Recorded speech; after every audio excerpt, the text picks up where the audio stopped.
All right.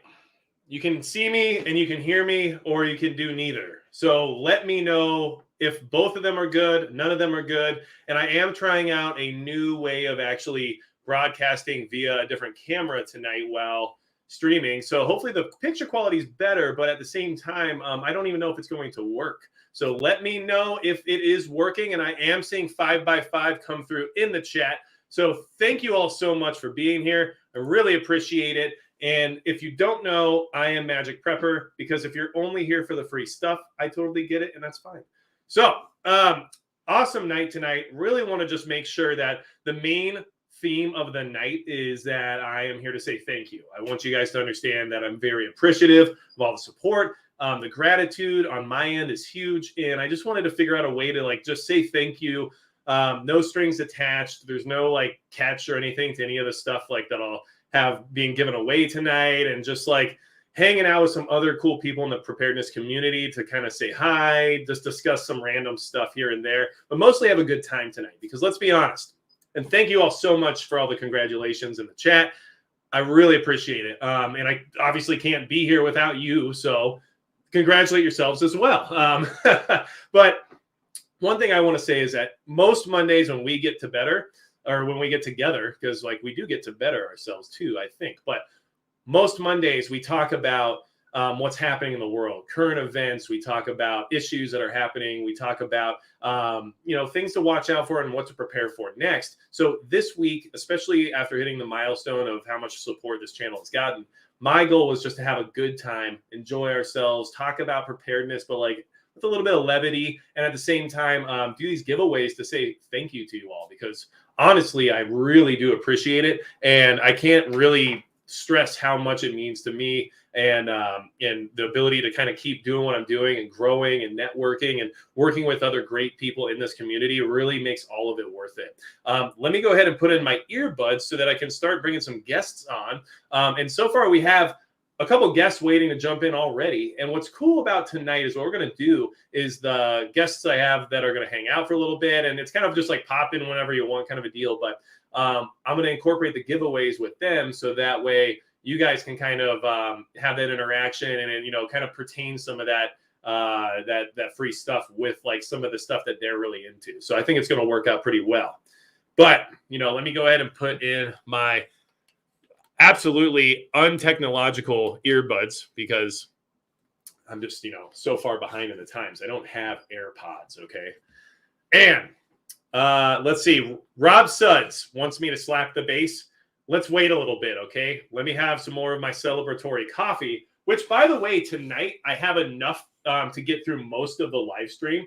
And this is probably a relatively popular mug at this point from a certain video I might have released a while back. But just so you guys can reference, this thing is really big. I have a large head, and I think I'm going to have enough coffee to get through most of the night, but we'll see, because it's a hot commodity. Now, let's do this thing. I have a couple special guests waiting to jump in already, and I haven't even got to say hi to one of them, but let's just put everybody right on the spot, because that's how we roll, okay? So I got Survival Living here, who is OG material. If you guys don't know, Survival Living and I are what, he used to be known as Central Florida Prepper. Him and I did my first YouTube collaboration with another creator ever. So if you want to go back in history and watch a really badly edited collaboration video where I could have easily just gone live and done this, but instead I decided to make it as difficult as possible on myself, you can still find that on the channel. All right. So why don't you say hi to everybody, CFP? How's it going there? Yeah, that was a trip there. I was at 200 subscribers at the time, and that was my first live stream, and it took us 3 days of collaborating just to get it going, then the editing and Dropbox, and yeah. Technology is great now. Apparently, back in the dinosaur days when we started, just 3 years ago, what's changed? So yeah, it's good. It's good times. You know what I mean? And so we were learning a lot back then. So if you guys don't know, CFP, aka Survival Living, is his YouTube channel. Mods, thank you for being here tonight. We got Gray Man Prepping in the house. Awesome channel, of course. And then I'm sure some of the other mods are here too, but I haven't seen them yet just because it's hard to look at what's happening. I did not slow down the chat tonight. I know you'll be mad at me for it, but I do want you guys to understand that it's because when we do the giveaways, I'm going to be asking you guys to basically submit something in the chat. And I don't want someone to be removed from that possibility because they might have said something a few seconds before or something. So just keep that in mind. There is actually purpose behind that decision tonight.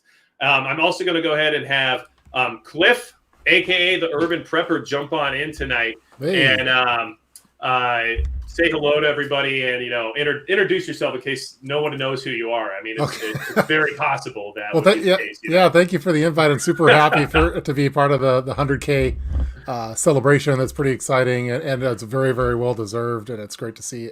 I hope to be a part of the 200K one when that comes out next month. Then so. Next month. Okay. Yeah.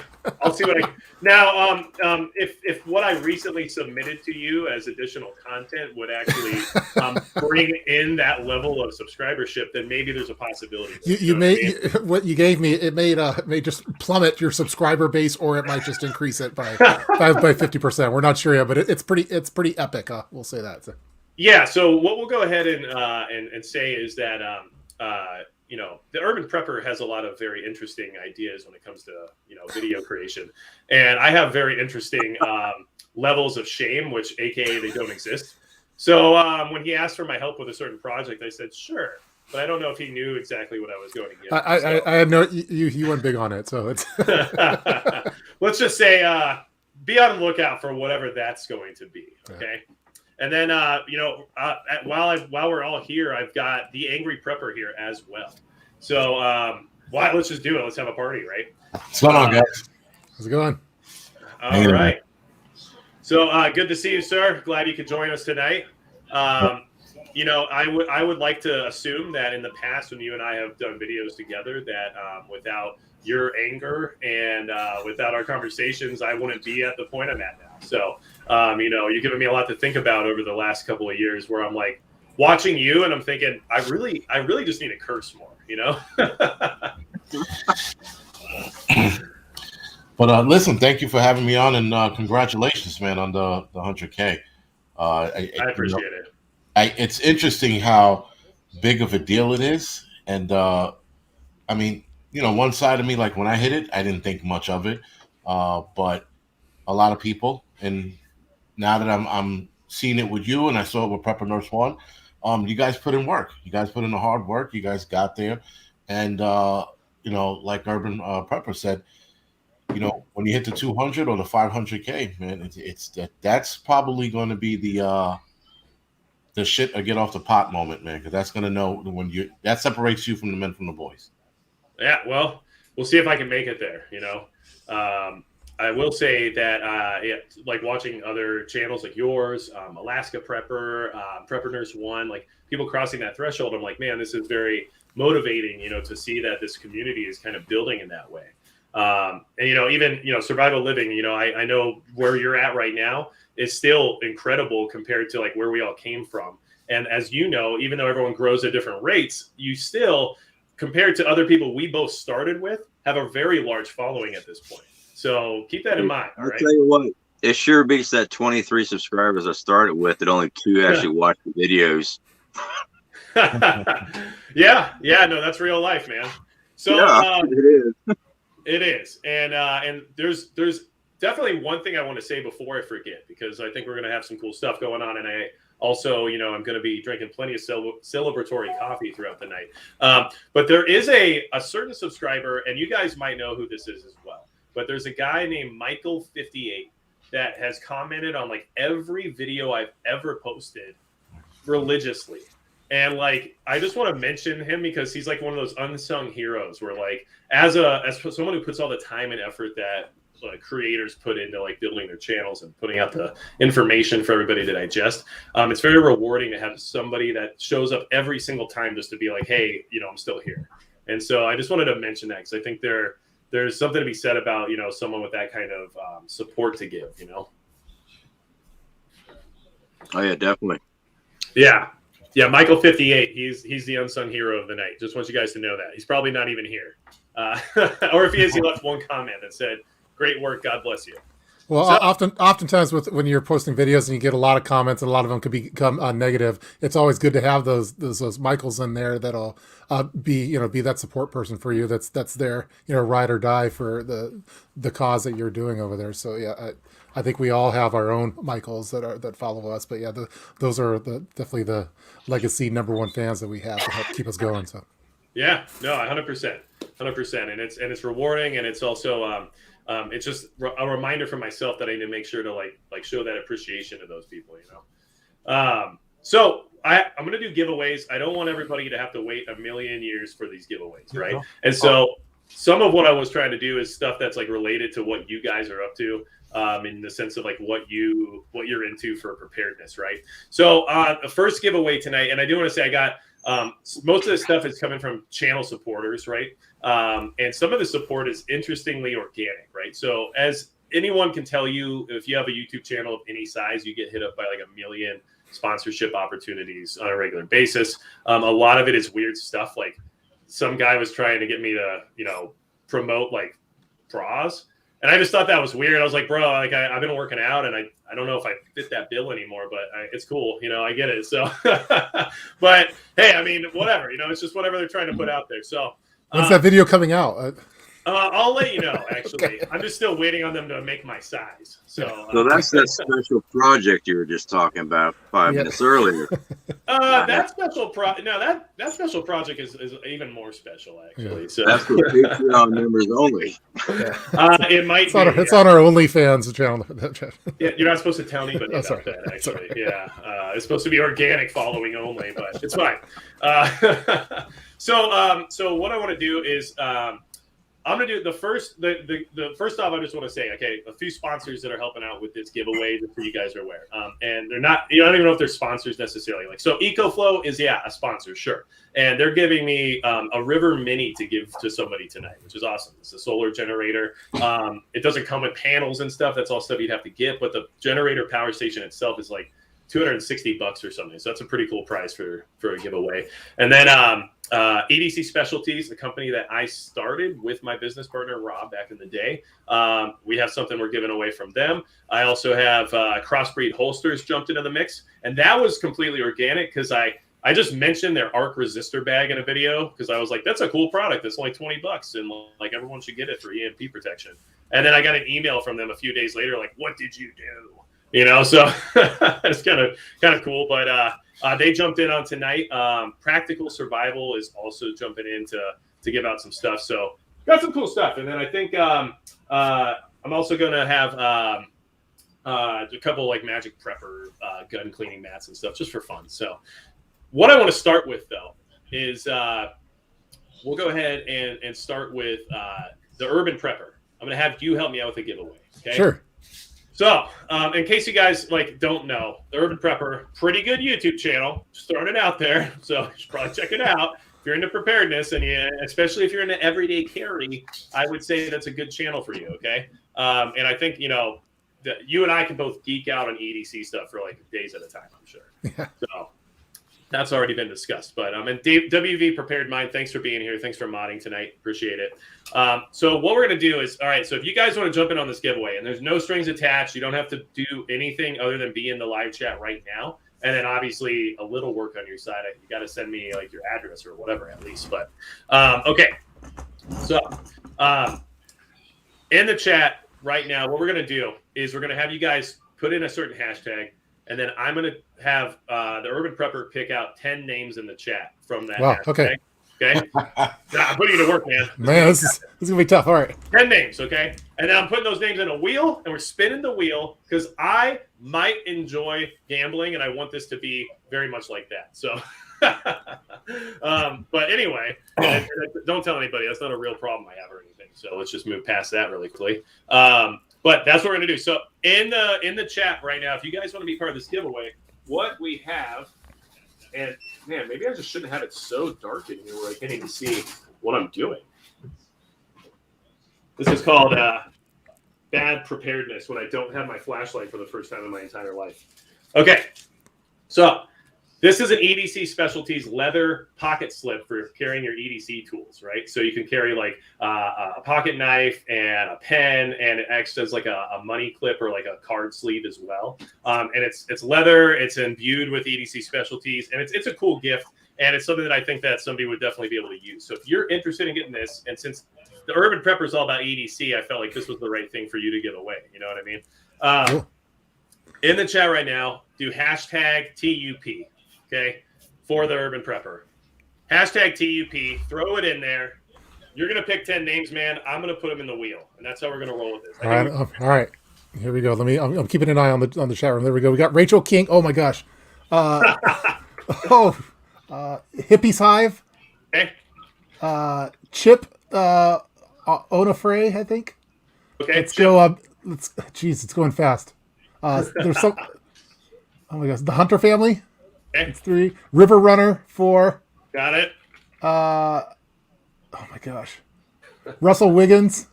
Russell Hurd. Let's do Melanie White. Melody, go. We'll go. Wow, this is going so fast, right? Jeez. Liberty offload, I think. Okay, Liberty Off-Road, I think. Yeah. Something. Close enough. Let's go Stacy R. Casey. Let's do. Oh my gosh, this is tough. Pony Girl. Pony Girl, Hurd. And last, I got. Potato Head. Is there a Potato Head? If There was a potato head. Yeah, we gotta do Potato Head. I might have missed that one, but yeah, I like Potato Head. we That works for me. got a lifeline to call Andy All right, Prepper up. so Yeah, there we now- go. Here's the thing. I mean, I'm trying to keep this as fair as possible, but I can't spend an hour typing 350 names into this wheel every freaking time we do this. All right. So I hope everybody understands. Nothing personal. Try my best to keep this as like random as possible while still having a good time with it. Okay. So got the wheel, right? This is legit. All right. We're having a good time. Man, this is big time. Jeez. Yeah, man. It's like a graphic and everything. It looks like it was made on AOL. So, look, if you didn't get in, there's plenty of other stuff to give away tonight. We're going to have a good time with it, I promise. But let's spin the freaking wheel and see what we do here, okay? All right, it's going. It's going. Who's going to get it? Pony Girl. Nice. Pony Girl for the win. All right. And look, we got fireworks and everything. See, I go big on these things, you know. It's just big money stuff. All right. So here's the next step, all right? You have to email me, Pony Girl. Please do. And just send me an email. Let me know that you're Pony Girl. And then I obviously have to have an address to mail this to. But make sure you contact me. And then if there's any identifying concept there that we can use to try to verify you are who you are, we'll talk about it. But magicprepper@gmail.com. This is the best I could do, all right? I'm trying here. But good job, Pony Girl. You win. You get the EDC Specialties leather pocket tool slip, which is actually pretty nice. I'm not going to lie. All right. And it looks like Bear Independent with the big super chat. Heard that. Nice. He said he's going to be trying to stop in later, so we'll see how that goes. And there's a couple other guests we're still waiting on. They're going to pop in and out. It'll happen when it happens, everybody. But I appreciate everyone understanding that not everybody can win, but we are going to keep doing some of these throughout the night. Since I got all 4 of you guys here, and honestly, this is just supposed to be like a good time. Throughout this past couple of years, especially because all of you guys have been seasoned preppers since before 2020, right? Since before all that started. And I know all of you guys have been involved in the preparedness community since before then. So during this process and throughout this whole, crisis, what would you say was like something you learned or like something you felt that you were lacking in that like kind of opened your eyes to it because of this whole situation? And you don't have to answer if you don't want to.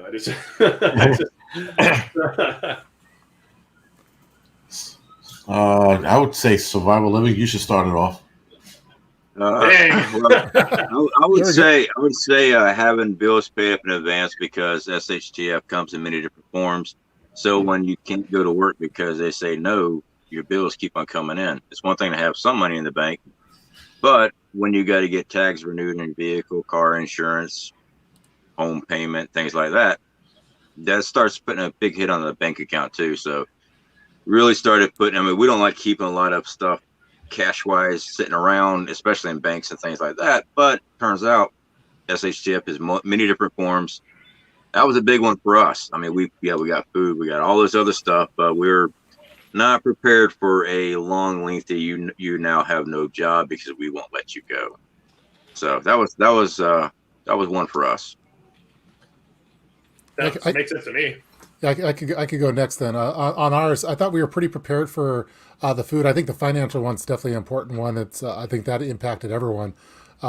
For us, it wasn't as much the food or even the kind of the PPE items like the masks and stuff. We were actually pretty good on that, but I did not account for.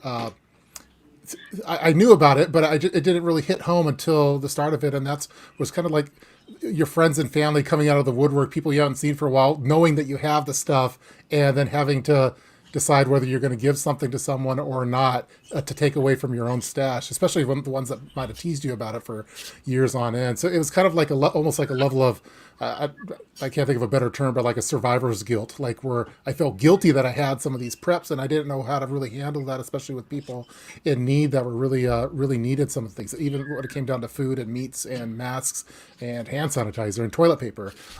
You can't just give everything away though, because then you'll have nothing and you'll be in the same situation. But I don't think I was really mentally prepared for that as much as I thought I might have been. So that's good. I mean, I can jump in and just say that for me, it was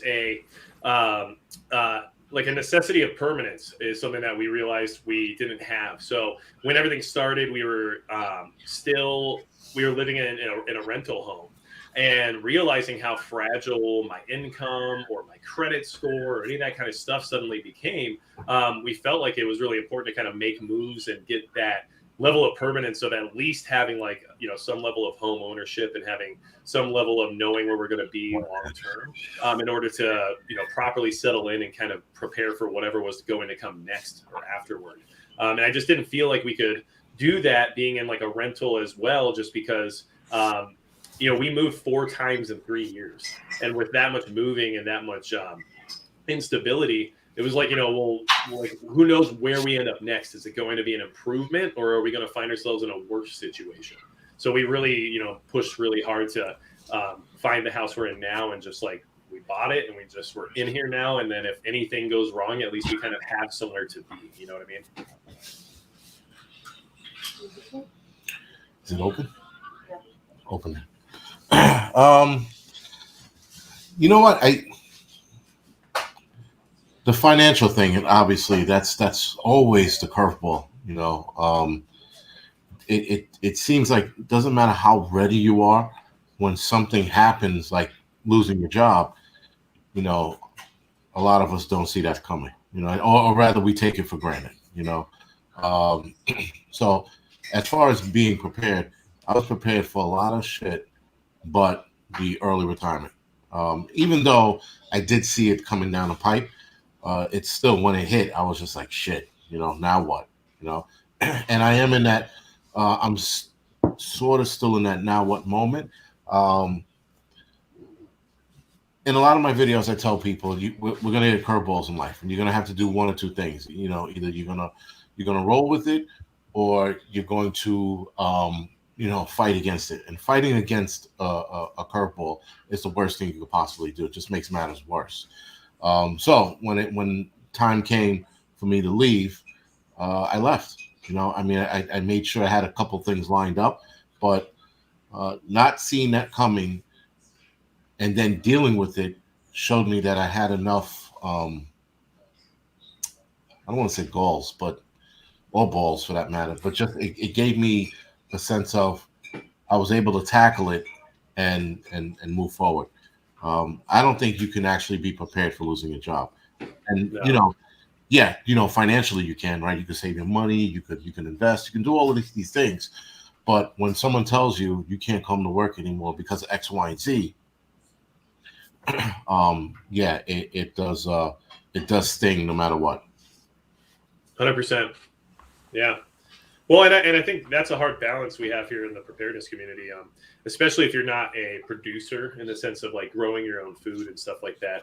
It's hard to like hang on to money in the bank when you have that need to, fill your preps. When you're sitting here like, well, I don't have as much food as I need, or I don't have all the supplies that I really would like to have. So it's either money in the bank or have those supplies, and which one's more valuable depending on the situation, right? So it is a hard balance too to say, well, I'm saving this money in case I, don't have a job. But then if the real problem is a different type of disaster, then you're like, dang, I have all this money that's worthless now. So it's like a weird balance we try to figure out here in this community. At least for me, it's always been kind of a struggle, Well, we were able to take in a whole bunch of silver that we had stockpiled up. We were able to cash that in. We got not twice as much value, but pretty close. So that's what actually saved our rear end a lot with the financial thing, because we had that invested in that. But if we wouldn't have had that, I mean, yeah, we'd have had more cash in the bank. I mean, it's one of those things that really woke us up on that, and something we're working on. I mean, YouTube helps out. Trust me, it does. That's why, I mean, it's a job. But there's other ways of doing things too. I mean, it really woke us up here around the house of how quickly everything just stopped, but those bills kept coming in. And I'm like, now what? So, yeah, it was an eye opener for sure. And, I do want to say thanks to all the super chats coming through. Thank you all. I've seen a few that I haven't actually got to mention. The chat's just moving quick. And like I said, I didn't want to slow it down because that takes people out of the ability to be part of the giveaway. So I do want to say I appreciate it. Always take care of yourselves first, obviously. And I see, people are actually thanking you as well, Angry Prepper, and just letting you know that they're supporting you. And that's what's awesome about this community. So many people here are supporters of, the Urban Prepper and Survival Living and the Angry Prepper and myself. And it's like, it's just cool that, this community is actually building everybody up. It's not just like one group over here and one group over there. It's a lot of like-minded people all looking for more information, more value, and more perspectives.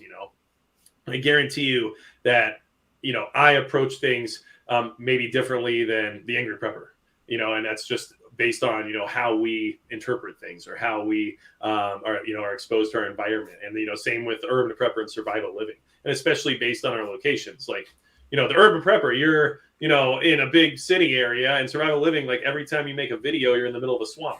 So, like that's just how this works, It is. Yep. So, if we're still having a good time, I think I can give away some more stuff here. Because I'm just trying to do that tonight. I think that's what we're here for. I know that's what a lot of people in the chat are here for. So like, whatever, But before we do this, I guess we'll just go ahead and add one more to the mix here because honestly, there's an MVP in the house, so we got to bring him on board, especially because we were just talking about silver, and now it feels like he was, reading our minds and was like, oh, they need me. So everybody go ahead and welcome Alaska Prepper. Hey, what's going on? You just snuck me in there. I had to, man. I wanted to catch you a little off guard, Angry Prepper, what's up, my brother? How you doing? I like the beard, man. I like the beard. Looking good. Hey, how you doing? How you doing there? I'm drawing a blank. You know what, Matt? You said that you were talking about silver and that it must be some kind of universe thing. I was actually in the middle of eating a steak. And I told my wife, man, I got to run up to the bunker. Hey, how's everyone doing? Cliff, how you doing, Cliff? Good to doing good. Good to see you. How's your gondolas looking? They're looking good, man. All right. I actually made some in freeze-dried some arroz con gandules. Yeah. They came out great. I loved your video on the arroz con gandules. It was really cool. And now you're making me you've made me refactor some of my gandules prep. So yeah. Hey, before I continue on, I just want to say congratulations, brother, on your 100,000, man.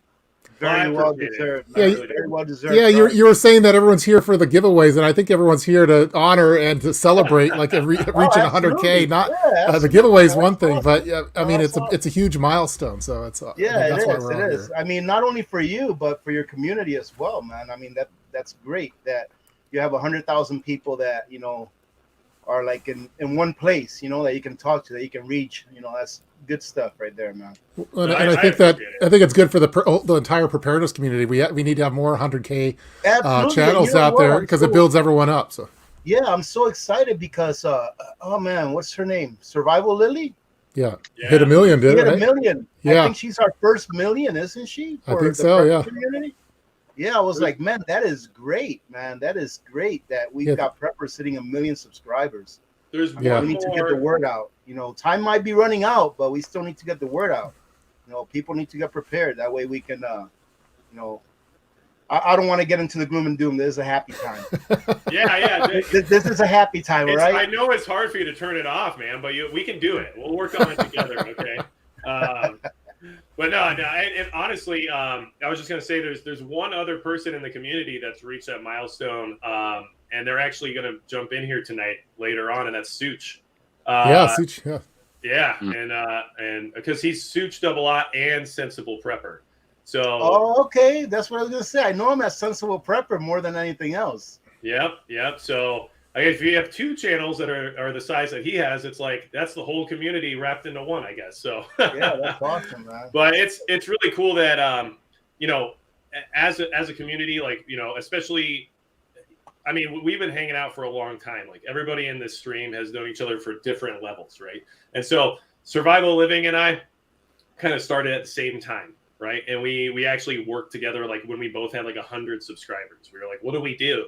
Why are we bad at this? Why does everyone hate us? Why are they telling us we're idiots? You know, and then you know, I know you know, Alaska Prepper. You know, we knew who you were, and then you were a super nice guy who was like, yeah, you know, you guys are cool. And then I'm like, oh, this guy isn't telling me to F off. That's cool, you know. And then No, man, no, that's not what it's about, man. It's about.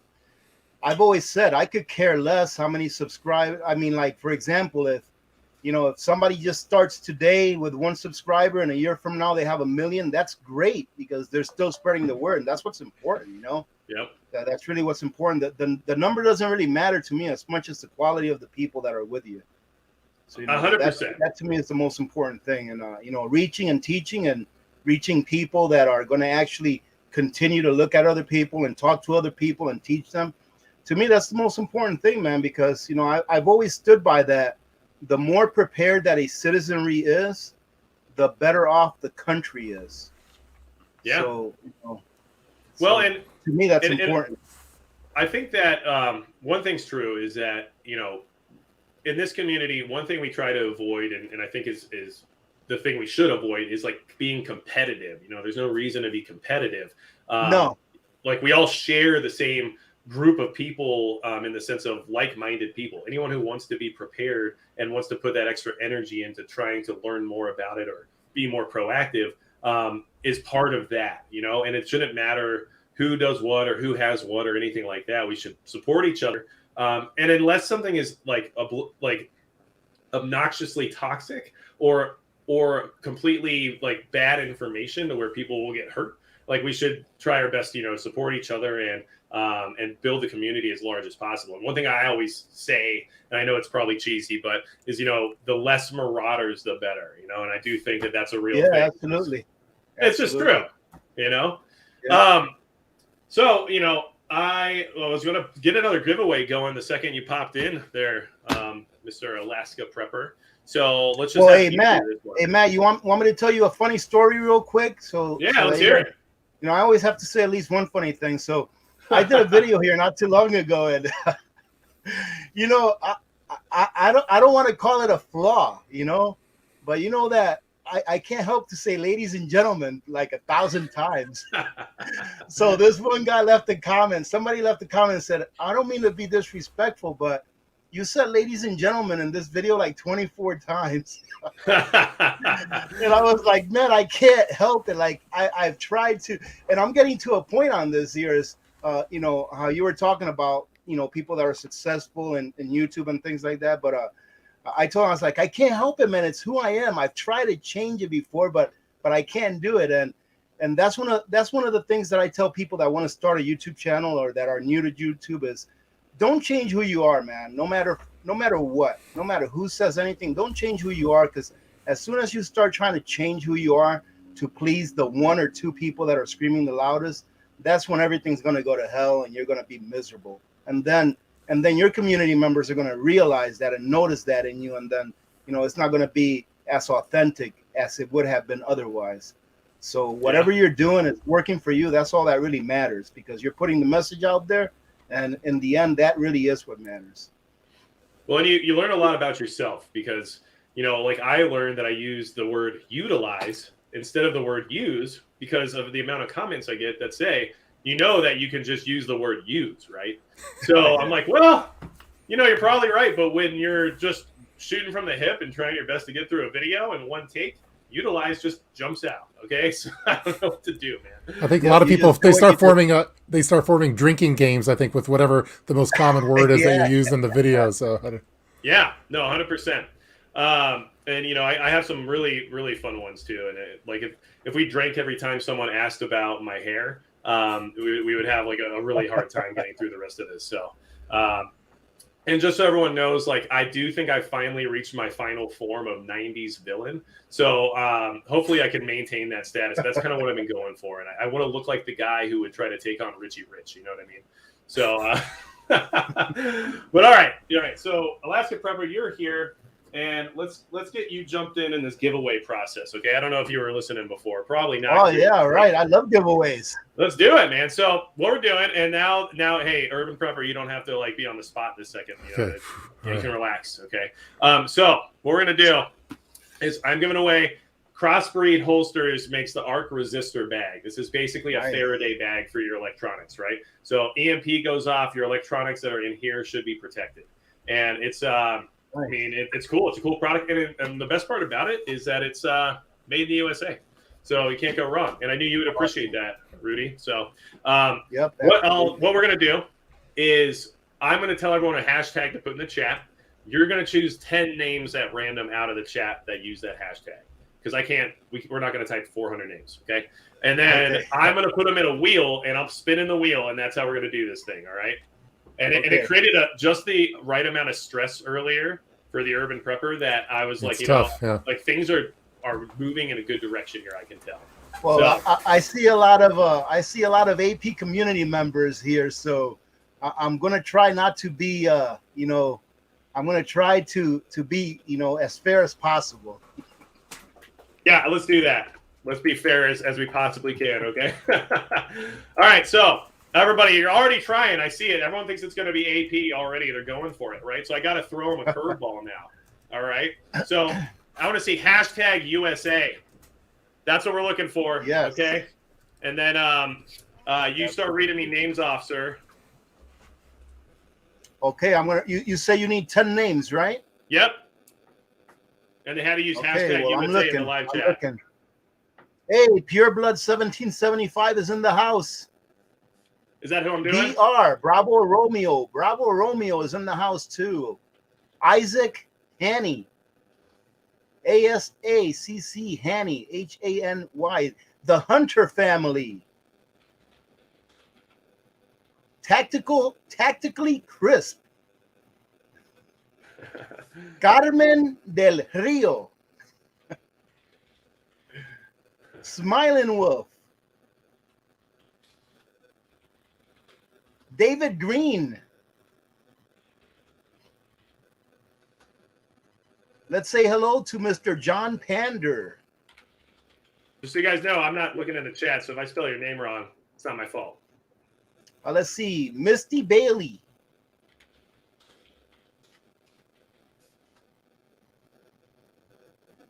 Always prepping. 10? Is that 10 already? I think so. I'm not keeping count. We're at 10. All right. I can't count either. So all right. Good luck. Good luck, ladies and gentlemen. All right. And then right after this, we have another guest here. So I'm pretty stoked about it. We should have a good time. But let's spin this wheel once I share it with everybody so that we're not cheating here. Everyone can watch. Okay. So this is part of the fun. Who doesn't like Wheel of Fortune or like Price is Right? Cool, this is the stuff right here. Yeah. All right. So I'm spinning the wheel. If you win, you win. And Bravo Romeo. Bravo Romeo. All right. Congratulations. If you were Bravo Romeo, email me. Like, this is, I love how cheesy this is. It's like making me cringe inside, and that's exactly what I was That's looking awesome, man. I love that thing. I'm going to have to use that. for. Bravo Romeo, you win the Crossbreed Holsters Arc Resistor Bag. So protect your stuff from an EMP. Buy a product made in the USA. I mean, you can't go wrong, right? So make sure you email me at magicprepper.com, and we'll make it happen for you, and I'll make sure you get that, okay? And I'm going to type real quick while I talk because I'm really good at that for some reason. And it's Well, you know, when like... I said Bravo Romeo, I meant the letters B and the letter R. That was it? Okay. Yeah. That works. I wasn't looking, so I was just typing what you were saying. We're just so going that to would be BR. BR, you win. And I'm just going to say Bravo Romeo anyway, so it works out. Hey, right, Grayman Prepping's in the house. Now, we also have awesome. I see a lot of good people here. Yeah, I'm having a good time. I hope you guys are too. So let's go ahead and perfect. All right. Let's get someone else in on the action, and that is going to be Bear Independent. How's it going, man? Good to see you. Glad you can be here. What's up, man? Can you all hear me? I'm 5x5. I don't know if everybody else is, but we all like saying it anyway. Yeah, we're good here. Hey, it's good to see y'all. Good evening, everybody. And Good evening. Magic, congratulations on 100K, man. That's like the real deal. Good job. Thanks, man. Yeah, I told my wife I'm like a real person now. So she, the face she gave me, though, I was like, I should talk less, you know? Well, What's thanks up, for being Anger? here, man. So, Anger, you're still muted. I don't know if you said that or not, but. There you go. All right, I'll mute it now. What's going on, guys? So I think, every so often Angry has to mute himself because he wants to go on one of those epic rants. And, like, we're okay with that, just so you know. No one's going to stop you. So I do want to say real quick, because we have an awesome panel here, and we're not even talking about really anything important. So that's almost, like, better in a way, because, things need to be enjoyable once in a while, right? But I do want to say for all of you, especially a lot of you, even, like Grayman Prepping, for example, awesome dude, great YouTube channel, does great live streams, super awesome supporter, helping me mod and everything else. Like I couldn't invite every single person I wanted to invite here on this live stream tonight. So at the end of the day, like, I just hope you guys know that I still want to have you guys back on the channel. We're still going to be doing more collaborations and everything else as well. But if there's one thing I learned from the Angry Preppers 100,000 celebration, I was like, man, there can be too many sometimes, so it can get a little crazy. So, but what I do want to say is, like, you guys, I still have a place for you. Don't worry, I promise. So I appreciate you guys understanding. Well, hey, on that point, I can't hang out, but I did want to come on and say congratulations. And thank you, Alaska Prepper, for supporting Grindstone Ministries. Appreciate you, brother. Thank you, Angry Prepper, for coming on deployment with Grindstone Ministries. I appreciate you. And thank you, Magic, for all that you do. And congratulations, man. I'm very proud of you hitting 100K. That's awesome. And I got to bounce, but how about you just go ahead and give away a bear fac on me while you're at it? Really? And, shoot me an email, and whoever wins, let me know. We'll ship it out, all right? That's awesome, man. I really appreciate it. We'll take care of that for sure. Y'all have an awesome evening. Thank you. Yep. Thank you, man. Well, and if you guys don't know, Refuge Medical, where the bear facts come from, is high-end, top-quality gear. And I'm starting to switch all of my first aid kits out to their stuff because it's just good. I don't know what else to say about it. And it's well thought out, too. It's purpose-driven. Like, their SOB first aid kit compared to what I used to run on my belt is like like 10 times thinner. And I'm like, oh, I can sit down now. Like, just basic stuff that you just can't do on your own. So let's do the bear fact, guys. Let's do that. Who wants the honor of giving that one away? I think you should, Angry Prepper, because you did all that work with them over in Kentucky, and I just feel like, you earned that, Well, thank you. I appreciate it. Magic, I gotta slip out too before one of my kids storms the live stream because it's dinner time. But again, congratulations on the 100K, and it's a super super well deserved, and looking forward to watching you continue to grow on Well, the channel, so. I really appreciate you coming in, man. I appreciate Yeah. what you've done for the community, and please keep me posted on whenever that weird thing I sent you might end up being posted. It'll be this weekend. So. Okay. Okay. All right. See you, gentlemen. Looking forward to it. Have a good one, All right. man. See you later, sir. Good seeing you, brother.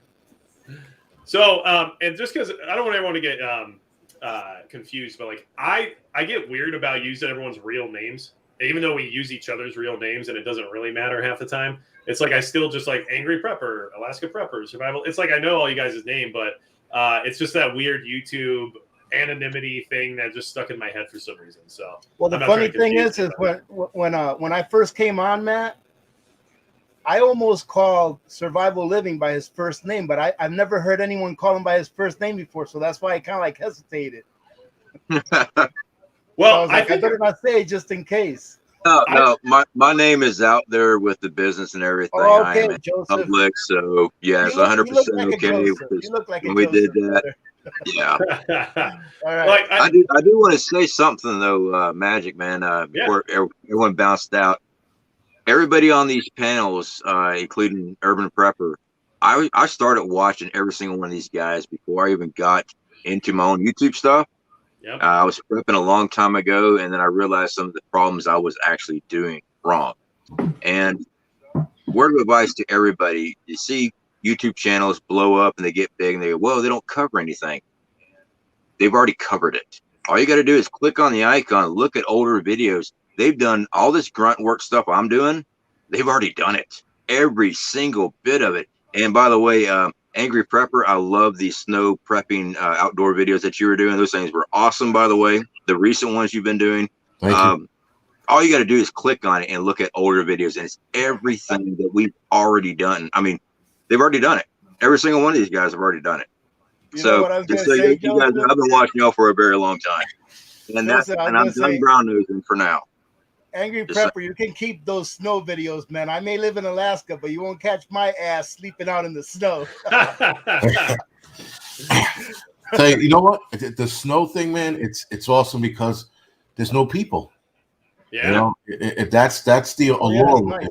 it. I will sacrifice a couple of toes just to be, just to camp in the snow and stay away from the people. Yeah. Well, and what, that's why there's not even 1 million people in the entire state of North Dakota. So so you're right, 100%.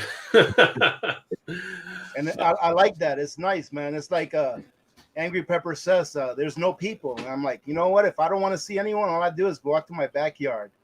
Oh. There's no people either, and it's awesome. But I just stay on my deck, okay? I ain't all about being camping out in the snow. Oh, we got more videos coming out. Hopefully we get another couple of snowstorms. Hudson Valley Prepping and Survival. We got a couple more videos of torturing ourselves, and teaching people and learning our mistakes and teaching people how to not die in the winter. So, And that's it. That's where it's at, man. And like, I have a lot of plans this spring and this summer to get outdoors and do more of that as well. And it's good stuff, man. It's really like fun survival. You test your gear, your equipment, you learn a lot.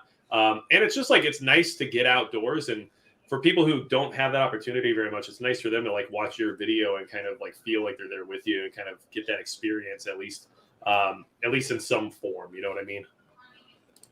So we're doing the bear fact giveaway, which we're letting the Angry Prepper do. And this is a bear fact, just so everybody knows. It is a That's super awesome. nice first aid kit. Everything in it is high end. It's just where it's at. Trust me, when it comes to having a first aid kit, especially for like your bug out bag or something, this is what you want. 100%.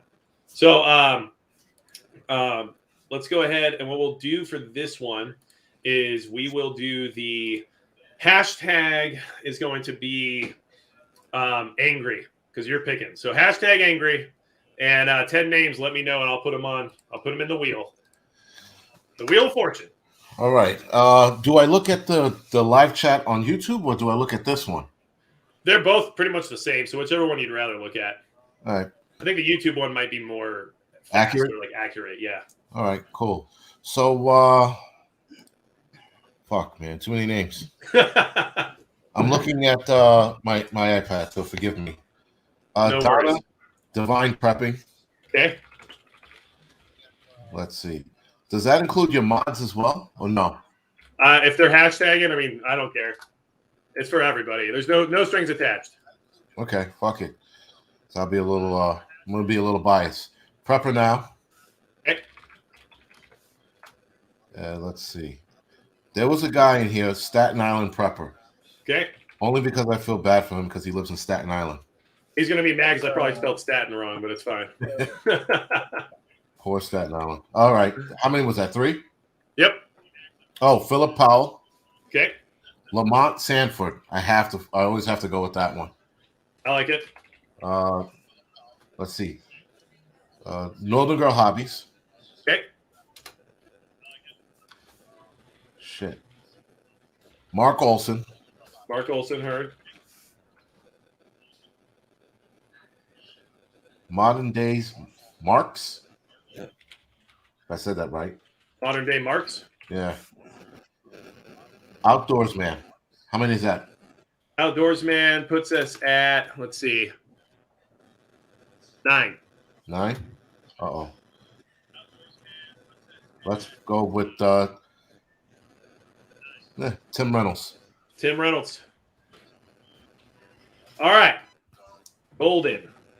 So, and today, like, I'm trying to become the Bob Barker of the prepping community, so I hope everybody sees what's going on here, you know? Spay and neuter your animals, people. All right. Share the screen. And I hope you guys get it. Like, we're trying to be random here, but I'm also letting the guests pick. So, like, any bias that was reflected there, it's just real life. Welcome to real life, guys. So, all right. We're going to spin the wheel. I hope you guys win, whoever you are, and you know the drill at this point, but we're still going to have a good time with it. So let's see what happens. All right. Staten Island Prepper. Look at that. Oh. I think I spelled Staten wrong. Oh, goodness. Fireworks and all the good stuff. Staten Island Prepper, make sure you email me at magicprepper.com or magicprepper@gmail.com. I'm not my own domain quite yet, I guess. But congratulations to you. And there you go. Like love from a fellow New Yorker, right? There you go. Staten Island. I think I spelled it with an O for some reason. I'm pretty sure it's with an E. It's an E, yeah. Yeah, see. It's fine. No one cares. It's Staten Island. See, I don't know enough about New York to be rude about it. So,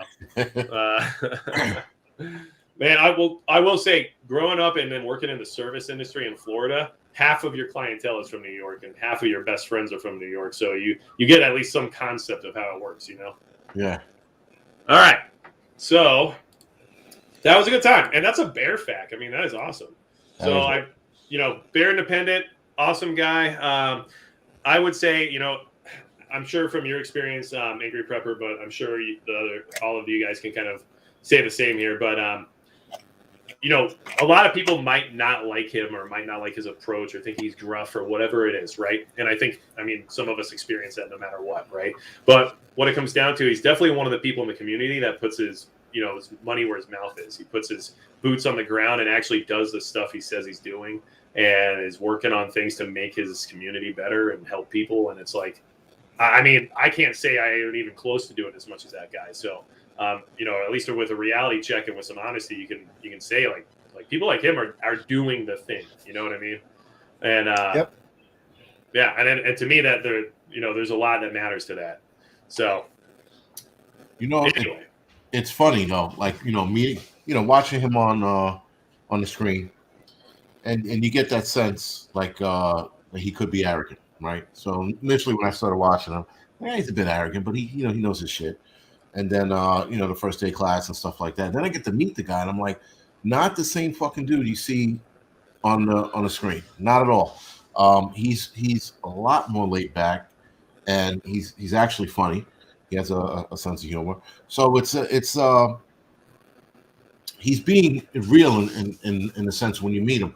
On camera, I wouldn't even call it an act. I think he's just more commanding on screen than he is in person. But when he was telling guys what we needed to do when we were in Kentucky, he was he had that authority about him. And somebody who wasn't in the military or from that kind of a field, it's impressive that he had that kind of command. Yeah.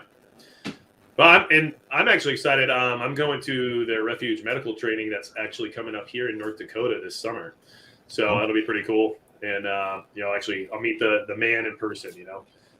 So I'm pretty excited for that, and I'm honestly very excited just to learn more about first aid and medical treatment, and trying to up my game when it comes to that, because at this point I don't consider myself even like a novice. I have some training. I've done things related to first aid, but I'm not going to pretend like I want to be the guy to be first on the scene to any kind of major trauma. You know what I mean? So, but that's just me being honest. I mean, you got to be honest with yourself when it comes to that stuff. And the worst thing, the worst feeling, and just so everyone knows, because people ask me this all the time. Like I spent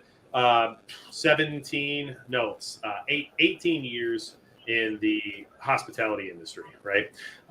Working all the way up from being like a cook, a server, a bartender, all the way to being, corporate. And in that time, I've given 2 people the Heimlich maneuver, and it's like I'm not even like qualified, but sometimes you're the only one in the room who is just able to step up and do the thing. So, and like, having that conversation with yourself is always very daunting. It's like, oh man, I guess it's me. And you don't know why it's happening to you, but you're there, Yeah.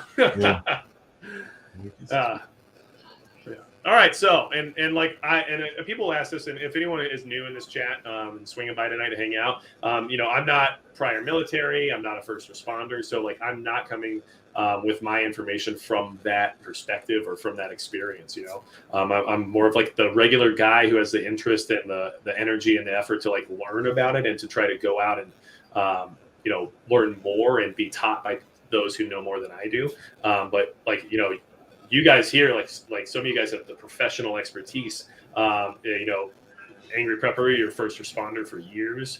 Alaska Prepper, you're in the military, survival living. I know you're a bushcraft survivalist, and all of you guys have skills that I literally don't have. So at least I can come from that perspective of someone who learns, from people like yourselves, and then is maybe gifted with the ability to communicate it and teach others what I've learned. I learn something new every day. Give me a second. I think my internet's scratchy. Let me move my hotspot. No worries. And if you want to talk about someone who's doing it real, Alaska Prepper having to literally move around his like satellite dish every time he does a live stream, that should tell you this guy lives. I'm telling you, man, I need somebody out there holding it for me every time. Hey, Matt, I sent you a private message. You want to take a look at it? See if it's all right with you? 100% all right with me, sir. But let me actually get survival living in on one of these giveaways so I can give him a little bit of stress. Hey, can I enter this stuff? Can I enter the? Yeah, I mean, go for it. I'm just messing with you. I honestly, would be worried if everyone on this panel showed up in one of those wheels. Like, would that just be like the biggest troll thing to do ever? Like, actually, it's just us 4 this time, So survival living, here's something that I would think that you can help me out with. Okay. You guys, many of you who follow the channel probably recently saw my review of the Mylar Emergency Kit, right? Mm-hmm. So this is a 10-piece Mylar Emergency Kit. What I showed in the review is that the tent was not going to do the trick in 45 mile per hour wind gusts, right? During rain and snow. I mean, and of course, there's things I could have done, which was mentioned many, many times throughout the comments. But the idea of these kits, especially people who don't ever intend to use them or maybe don't have any actual outdoor experience, is that, if my car breaks down and I need it, I'm going to have this and I'll be good to go. So without that testing or that knowledge, you're putting people in a weird position. However, the Mylar and what its purpose is still has a place in a survival kit or in a vehicle kit, especially when it comes to combating things like hypothermia or at least creating a barrier between you and the elements. So I still think it has a place. And, me showing that the tent failed me during that test wasn't me trying to say that Mylar isn't worth it. It's just me showing you that you have to understand what it's capable of, right? Before you go out and just try to live inside of a Mylar tube tent and realize that after day 1, you're already ruined. So I have multiple of these actually, because Practical Survival is just a company I kind of work with here and there because they try to put out like at least value driven stuff, right? And I know, like, oh, you know, here I am over here with EcoFlow, and it's like, well, yeah, you go get their $1,600 solar generator. That's not in everybody's budget, and I'm not a fool to assume it is, right? But what I do know is that this thing being at $25 gives somebody something decent that gets them a step ahead when it comes to being able to survive like an emergency situation, you know? So that being said, this actually is a product that was collaborated with Southern Prepper One on as well. And he's actually like on the pictures on the front. So, but what I figured, if you could give one of these away for me, Survival Living, who will always be CFP in my book, it kind of works for me. Well, it fits the bushcraft thing, right? Like having like a Mylar emergency blanket should be like I stand behind Mylar as far as an emergency preparedness item, man. I've used it. I just recently did a video. I just came back today when you text me about coming out here. That's all I had was a Mylar blanket. It was 33 degrees. That's all I had was Mylar blanket.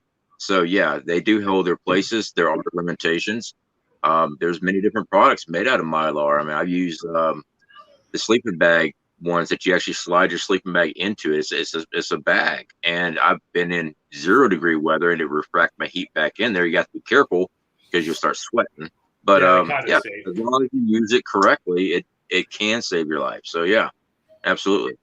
Yeah, well, then it's a good product for you to give away. And in case you guys don't know, Survival Living, a big part of his channel is like bushcraft survival, snares, traps, living out in the wilderness. And you recently even started a company where you do wilderness survival training, right? Yeah. We started doing that. January 20th was our first course. We started October, I think, is when we actually got the LLC and everything, the insurance and stuff. So our second class is the 17th of this month. You take people out on the basic survival training, and we go over the basics for 3 days, 2 nights, and you're actually right there in the mud and everything else. It's not too hard, but it's challenging. I mean, it's not easy either. You have to hike in with your gear. So yeah, it's basic fire making, water purification, shelter building, navigation, learn how to read a map correctly, use your compass. And then we have the advanced course that we're still working on. I'm working with the insurance company on that one. They won't let me drop you off and say, go here in some days. They won't let me do that. So we're working on that one. To be fair, you are a Florida man, so I could see the reservations, you know. We don't need some hills have eyes stuff going on there. You know what I mean? So I was raised in the mountains of North Carolina, though. So, you know, there we go. Well, hey, to be fair, I am actually a Florida man, born and raised in Florida, so I guess I'm the real threat here. But all right, so we're gonna give this away, and I've been watching the chat, and I love how everybody's trying to jump ahead of the hashtag. They're like, "No, I've got this." You know, they know exactly which one it's gonna be. So I have to switch it up to throw everybody the curveball, right? So this time we're doing hashtag SP1 for Southern Prepper 1 because he's all over the box. It just makes sense. So go for it. Hashtag it, and then CFP, you give me 10 names, and let's do this thing. All right.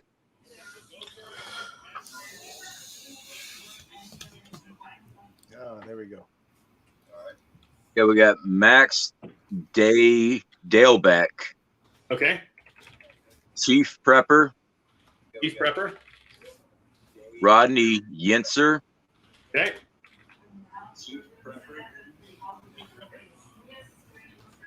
John Paul.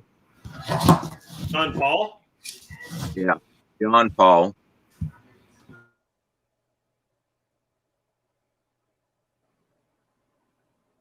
You got that one? Yep. All right, we got Paul Wilson. Okay.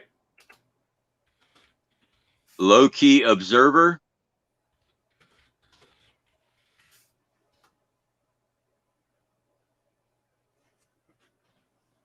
Got Chaz Cowles. Hey. John Jones.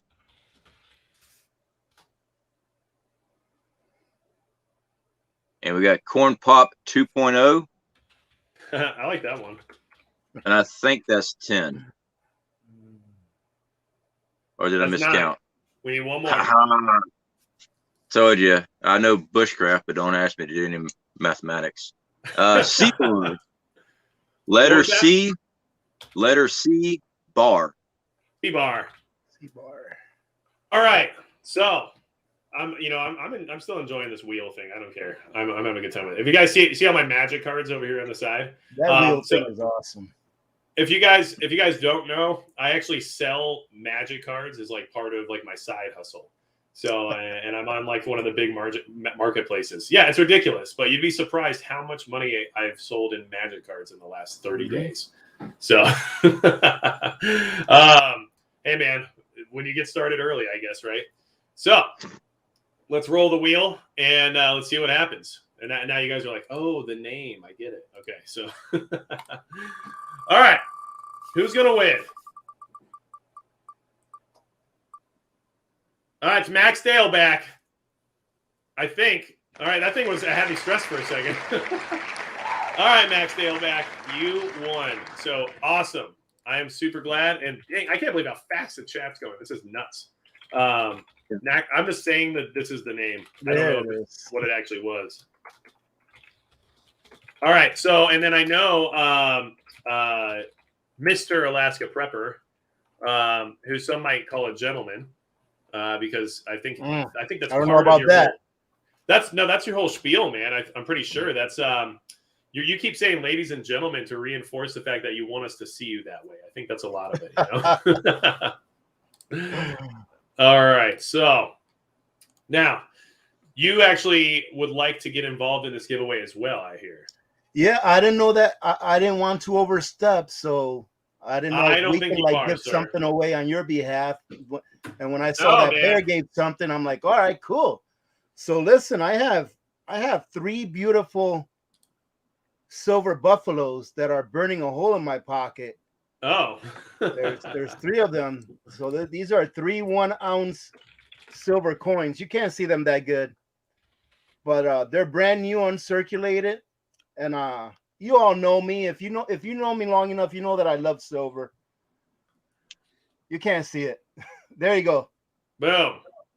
So what I'm going to do is, Matt, whoever wins, if you want to send me their information, I'll mail it directly to them. Mm-hmm. Or if they don't want to send me their information, I can send it to you and you can send it to whoever wins. However it works for you. But it's 3 1-ounce silver ounce. If you guys can trust me with your information, you can definitely trust Rudy. I'm just going to throw that out there, okay? So, because like I just revealed that I sell magic cards on the side. I mean, what kind of person am I? Let's be honest. Well, you know what the funny thing is, man? When you were saying that, I was like, my son does the same thing. Really? Yeah, he's got a whole bunch, like a lot of magic cards. And he's always selling them on eBay and selling them. I don't know where he sells them, but eBay's one of them. But he sells a lot of them, and he's like, Dad, this card's worth $592. I'm like, you got to be kidding me. He's like, no. No, he ain't wrong. Like, all right. And it's actually a weird thing about what happened from 2020 is everybody staying at home and everybody getting government money. Oh, that's stimmy. Yeah, the cost of those collectibles went through the roof. Like all those cards went through the roof because everybody suddenly had money to buy them with. And silver's still at $23 an ounce.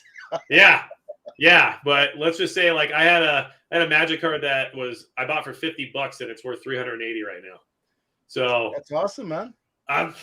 What you know, it works. Yeah, sounds dumb, I know, but hey, welcome to the new market. Hey, that's okay. I bought Bitcoin at 700 4 years ago. So hey, somebody's been lying about their status, you know. Well, how do you think I was able to afford to buy my wife a motorcycle?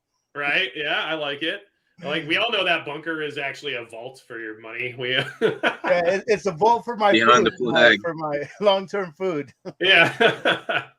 All right, so let's do this for Rudy now. You guys want silver? I know you do. Everybody does. Come on. So let's do same format, but the hashtag this time is going to be hashtag 1 ounce. Okay, but it's actually 3 ounces. Oh well, too late now. 1 ounce. All right, pick me 10 names out, Rudy. Okay. All right. I'm gonna wait for them to start popping up. Hashtag 1 ounce. Let's go. Good luck. Good luck, ladies and gentlemen. Here it comes. Oh God. I'm not on YouTube because if not, I don't have enough. I don't have enough bandwidth to be on StreamYard and YouTube at the same time. So I gotta wait a minute. I think it'll be all right. Okay. Let me see. The very first one that I saw is Sharon Williams. All right, Sharon Williams.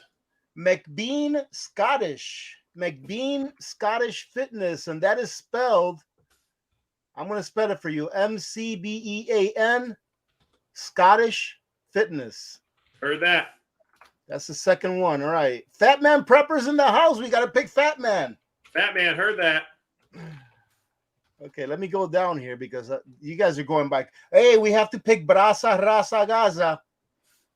He is the man when it comes to storytelling. How do I? What do I even write for that? What did you just do? BZA. Okay. You see him? BZA, RZA. Yep. Gotcha. Brasa Rasa Gaza.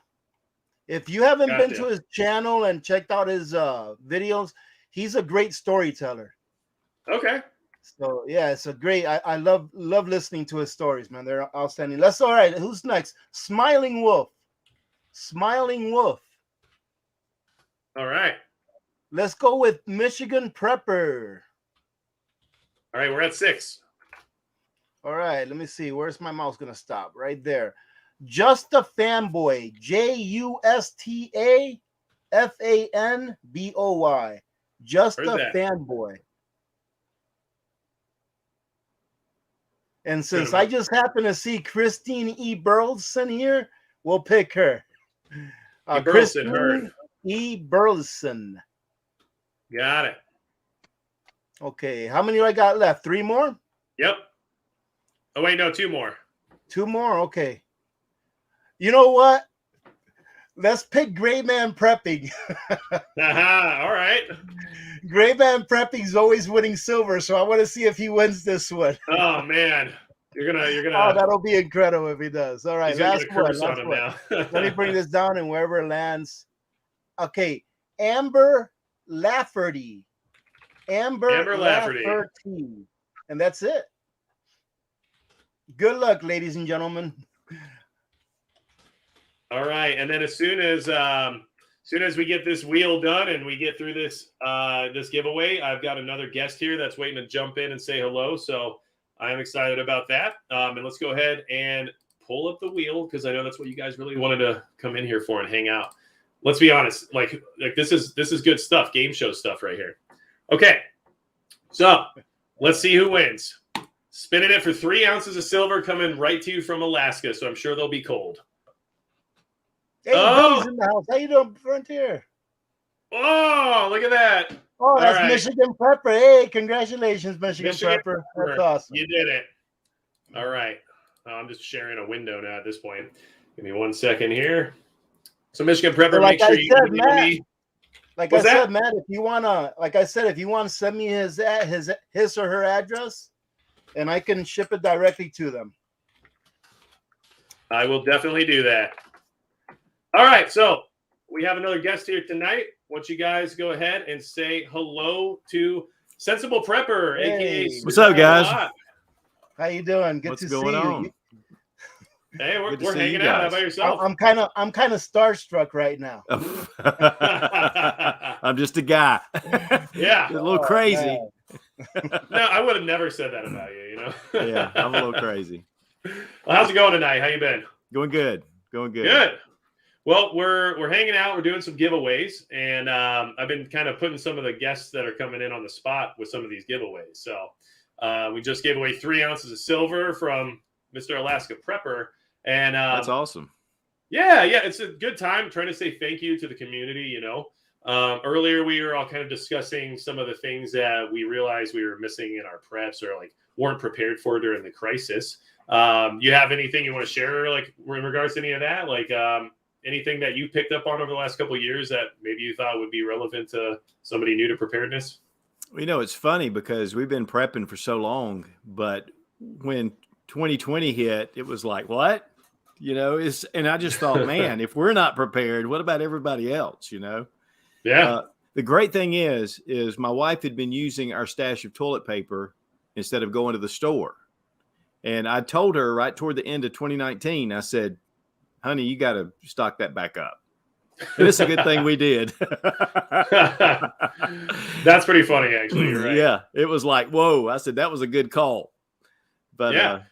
You know, you can think I'm you're frozen. completely prepared, but man, when something happens, you know, it just blows you out of the water. You know, you just, Well, and I think that you can definitely relate to that. If you have additional stocks, it's hard to not go into them sometimes, oh, I'm down to the last, cup of coffee. Let me go grab some coffee out of my preps. It's like, no, go to the store and get some more coffee. You know what I mean? Right. Yeah. Well, I always rotate, gentlemen.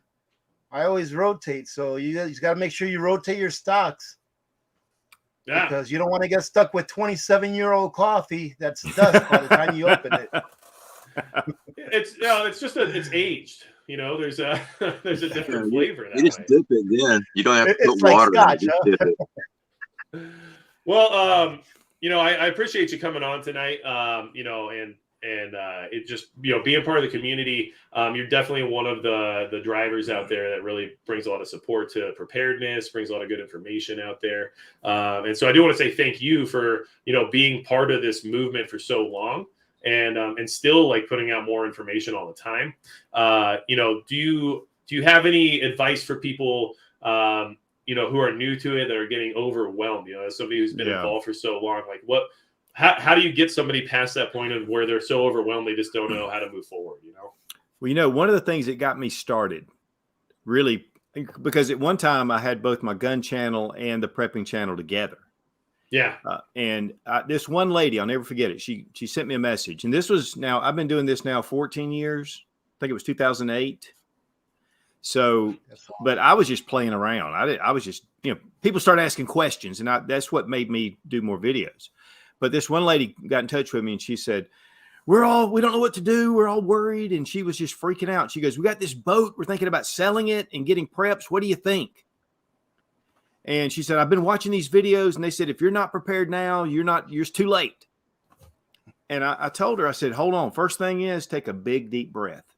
I said, take a deep breath. I said, I'm not going to tell you to or not to sell that boat. I said, that's up to you. I said, but you need to just get focused and start preparing and, get your food, start getting some food, start getting some supplies and kind of do it in a balance. And then you just kind of slowly build up. I said, if you're in a panic now, unfortunately at this point, I might've given her different advice where we are today, Yeah. Yeah. But honestly, it's not too late and you need to just, don't max out your credit cards. Don't go crazy. Just do what you can, because the thing is, you go to the store, you get a nice supply of things. Well, that puts you that much farther ahead than you were the day before. Right. And so, and then do what you can. And that's the reason why I went with Sensible Prepper, because it's like, come on, just do it and just keep building. And then, because people think they've got to have everything and you just can't do it. No. And so, but whatever you can do. And that's the biggest thing, is just to don't put it off. And I don't want to make people say, well, don't worry about it. Well, you need to think about it, but you need to just do it as you can. And then just before long, all of a sudden you've got all this stuff. Yeah. And then, just like he said, you got to rotate that stuff because it will go bad. And that's one thing my wife's good about. We have our food storage a certain way, and we go from the years, and we just kind of go this way around. And then rotate it out, because, if you got all this stuff stocked up, and you might still be able to eat it, but why not, keep it organized? Yep. Right. Absolutely. No. And that makes sense, and I think for a lot of newer, newcomers to preparedness, it is overwhelming in many ways. But, one thing I will say is that definitely because of your channel, I can blame you for certain firearms purchases I've made and things that I spent too much money on that I shouldn't have. So I can at least say that, Right. Well, I tell guys all the time, I said, you can't buy everything that I'm reviewing. Yeah. You just can't do it. I'm like, I do need a 1911. Why? Well, I mean, Such, so you blame me for it. Yeah. It works every time, actually. So in order to get you in on this giveaway thing, here's what we're doing. What we've been doing is in the live chat, I tell everybody to put a certain hashtag, and then I'm having you choose 10 names that put that hashtag out, and then I put them in the wheel and I spin it, and it's just, tries to keep it randomized, but also so it doesn't take an hour, right?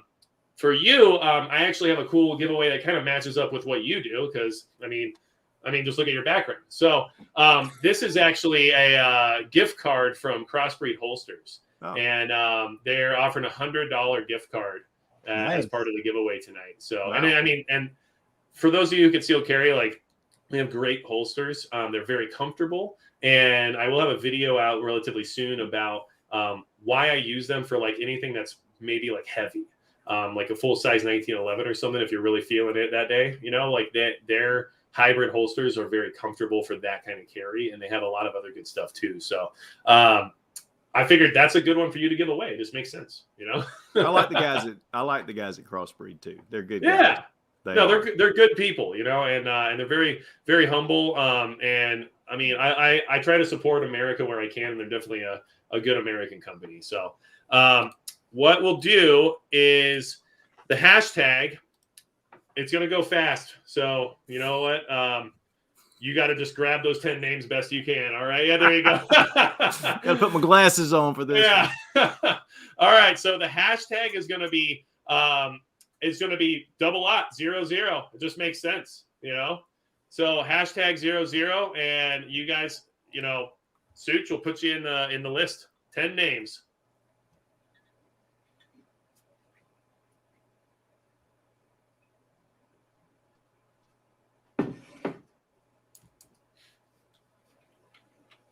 I know You there's a guys that I delay. don't pick, don't get mad at me. Good night. Everybody's piling on.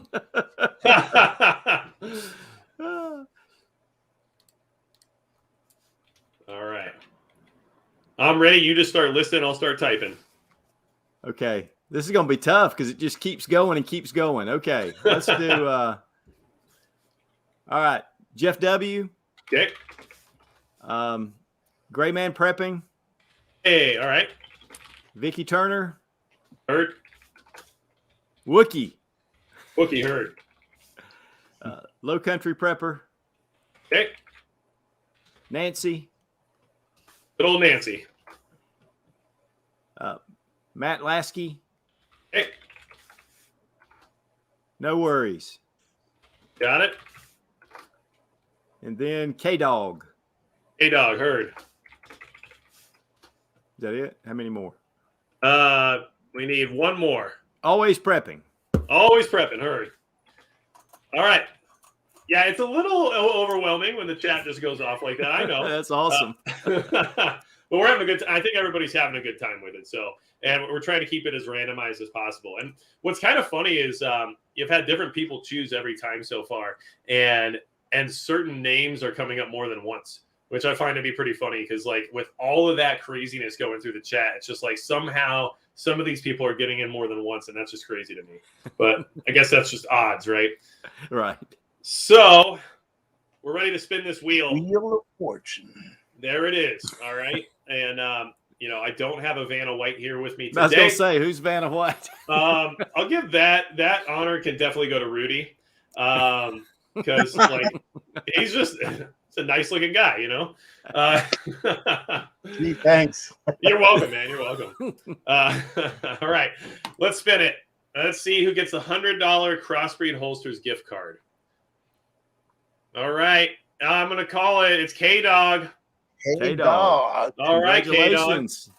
And so Awesome. what's cool about that is with Crossbreed, the way this should work is that gift card should be enough to get like pretty much whatever holster you want. So like one solid holster and you're good to go. So, Awesome. and it is tough because there is that delay. So everybody's still putting the hashtag in and I'm like, oh man, I feel bad now. You know what I mean? All right. So just email me at magicprepper@gmail.com. And then I will make sure to get all that figured out for you. And I do want to say thanks to Crossbreed for making that a possibility. They've been very cool, just kind of shooting things back and forth with me lately when it comes to this kind of stuff. And then I just call you Such. I know Sensible Prepper is the name you're running in the preparedness community, but it's hard to not just call you that. You know? I've been called worse. If you've been on YouTube for as long as you, I'm sure you've been called a lot of things. You know. Oh yeah. Yeah. Yeah, you name it. Man, like just in the short time I've been on it, I'm like, wow, I really got way thicker skin. And I didn't think I was like thin skinned before, but now I'm just like a completely desensitized, terrible person. So, I understand. yeah. So honestly, we're having a good time tonight, and this is casual. Trying to keep the levity up and trying to have more of like a positive hangout. And obviously, we could talk about any of the crazy stuff that's going on in the world right now. When it comes to the different regions everybody's in, because all of us are kind of spread out throughout the entire country, right? It seems like the biggest struggle right now is definitely coming from like the major population centers. So I didn't know if, Angry Prepper, if you wanted to chime in on this or not, but, with being like in a big city and kind of seeing how things are kind of, evolving lately with the way things are going. I mean, do you see that there is going to be like a correction on the horizon based on people getting tired of it? Or do you think that it's like a lost cause? Like, I don't know. It's tough to see from the outside, New York City is you know what? If you asked me last week, I would have said it's a lost cause. I think the old days are coming back. Listen, whenever there's a city as big as New York, there's always a correction. Sometimes the correction comes in a couple years. Sometimes it's a couple decades.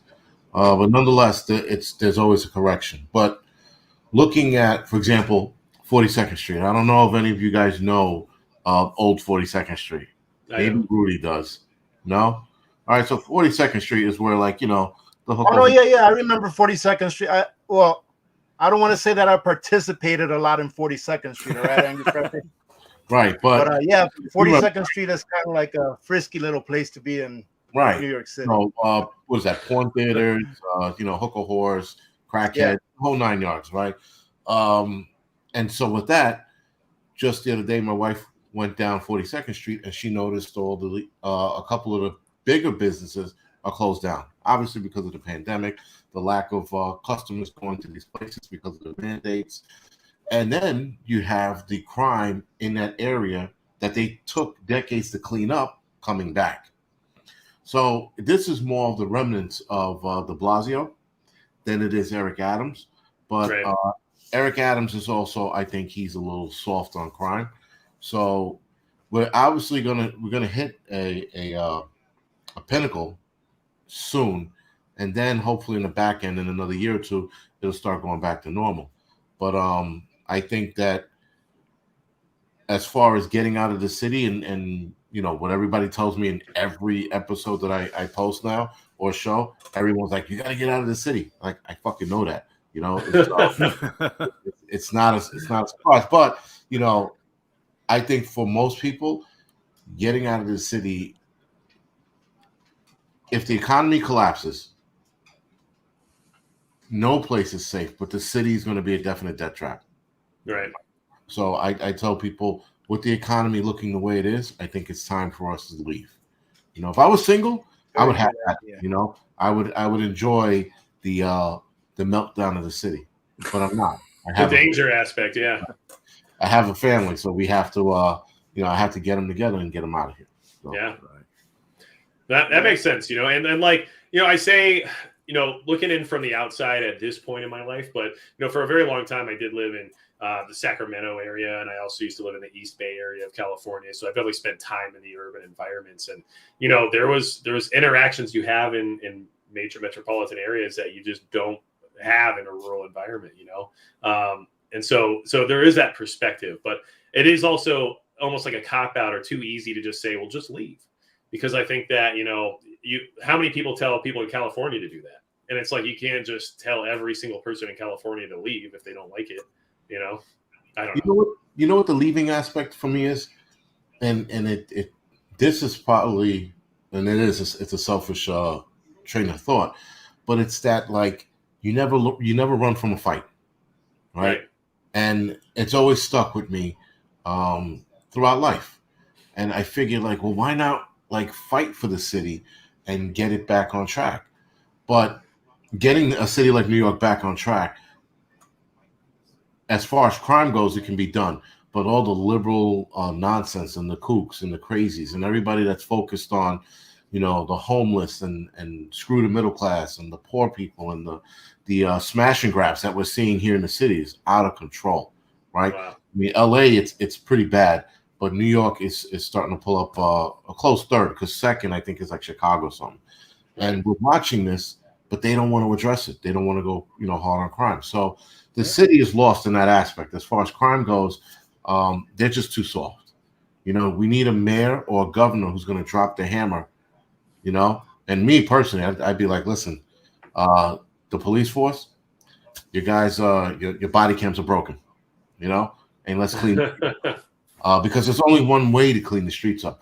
You can't give it to the citizens, because here in New York City, we are too dependent on a system.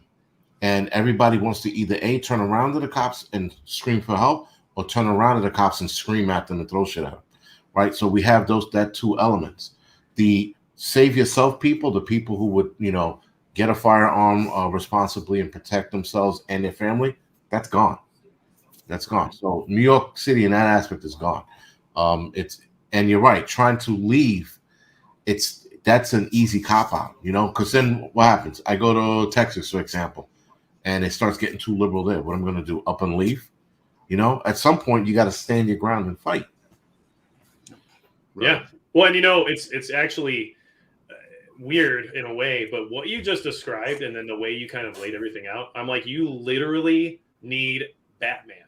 And like, I don't even know, like that's like literally what you just described. I'm like, I guess Batman is like the answer. Like, that's kind of what happened to Gotham, right? So, and that's not even mine. Yeah. Can I, do you mind if I leave you all off with my spiel? I always have a spiel whenever I talk to people. I have to take off here in a few minutes, but I just want to give my perspective. I don't know if we were going to get into this today or not, but I want to give my perspective and see what you all think about this. So I like to study finances. I like to study world economics, the economics here. And this is what I think as far as how things are going to get either worse or better. I feel they're going to continually get worse until it finally crashes. And let me explain to you why. You go back 70 years, back to the 50s. It took one person per family to make a living, and it was enough for them to have a home, for them to pay for all their bills, to go on vacation every year, to have a vehicle, and they even sent their children to college on one person's income. And you didn't even have to be a college graduate. You just be a high school graduate. Bring it forward to the, 70. I think it was probably after the 70s, early 80s. Now it's two people that need to earn an income just to keep their head above water. Now you bring it to the present time. Now even two people, depending on where you live, and especially the cities, the populated cities, even with two people working, you earn just enough to probably keep a roof over your head. So what I'm getting at is that the economy, in my opinion, is not going to get any better because of our financial system and our earning power, what we can buy for our labor. Because when I look at a dollar bill, when I look at this, I don't look at it as if this is a nominally $1 bill. I look at it, if something cost me $1, how many minutes of my life did I have to trade for that dollar?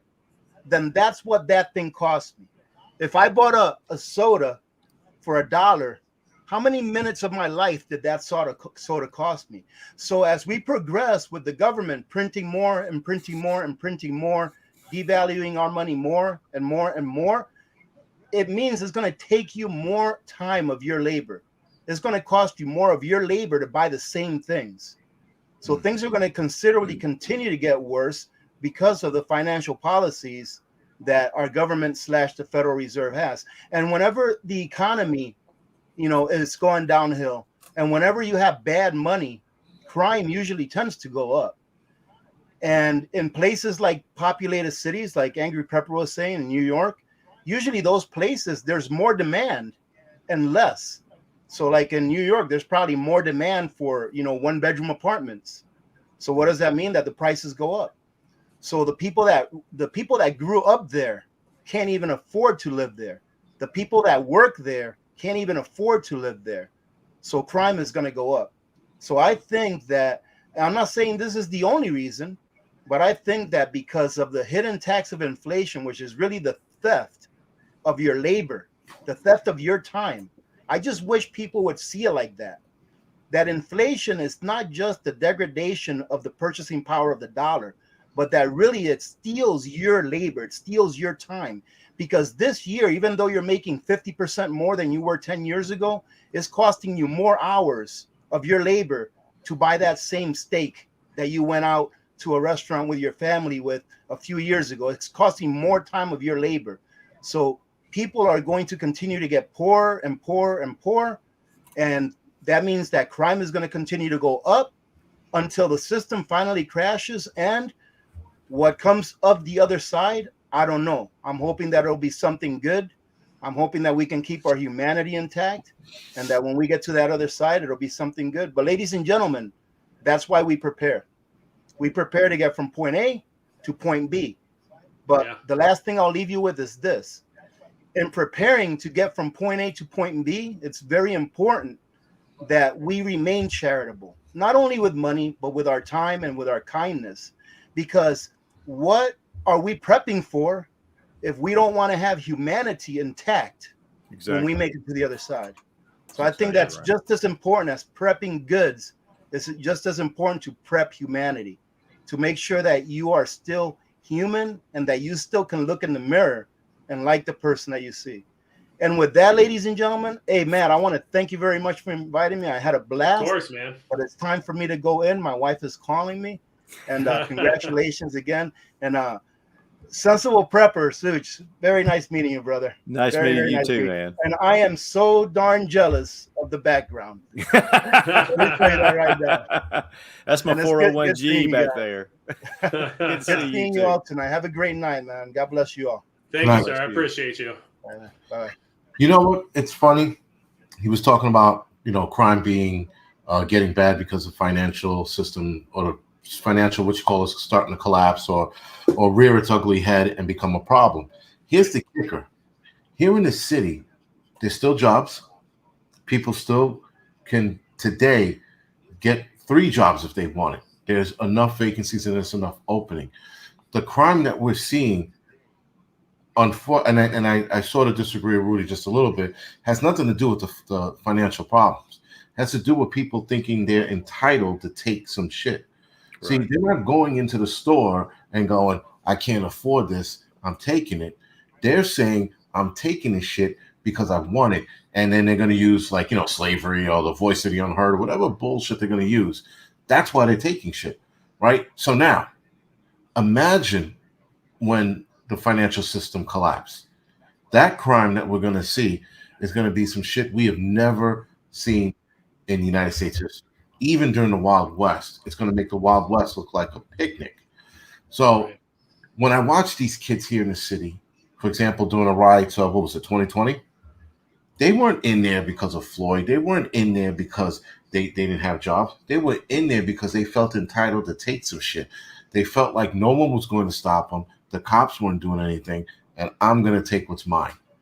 And that's what it comes down to. So if the financial system, and when it collapses, that's the horror we're going to see. Right now, what we're seeing is we're seeing entitlement and brats stealing shit. That's all we're seeing. Testing the water in many ways.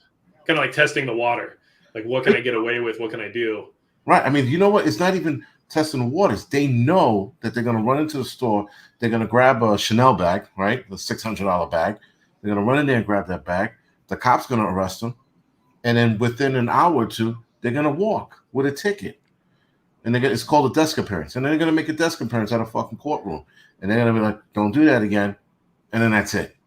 And then they do it again the next week. Why not? So, again, when that financial bubble pops, the crime we're going to see from that is going to make all of this shit we're seeing now look like a walk in the park. Right. Well, that's where things get weird is when you see the rise of things like vigilantism and stuff like that, because people end up getting put in a corner and they realize, if this is just going to happen no matter what, then I have to do what I have to do. And so that just spirals down into a bad situation, no matter how you look at it, I guess, Right.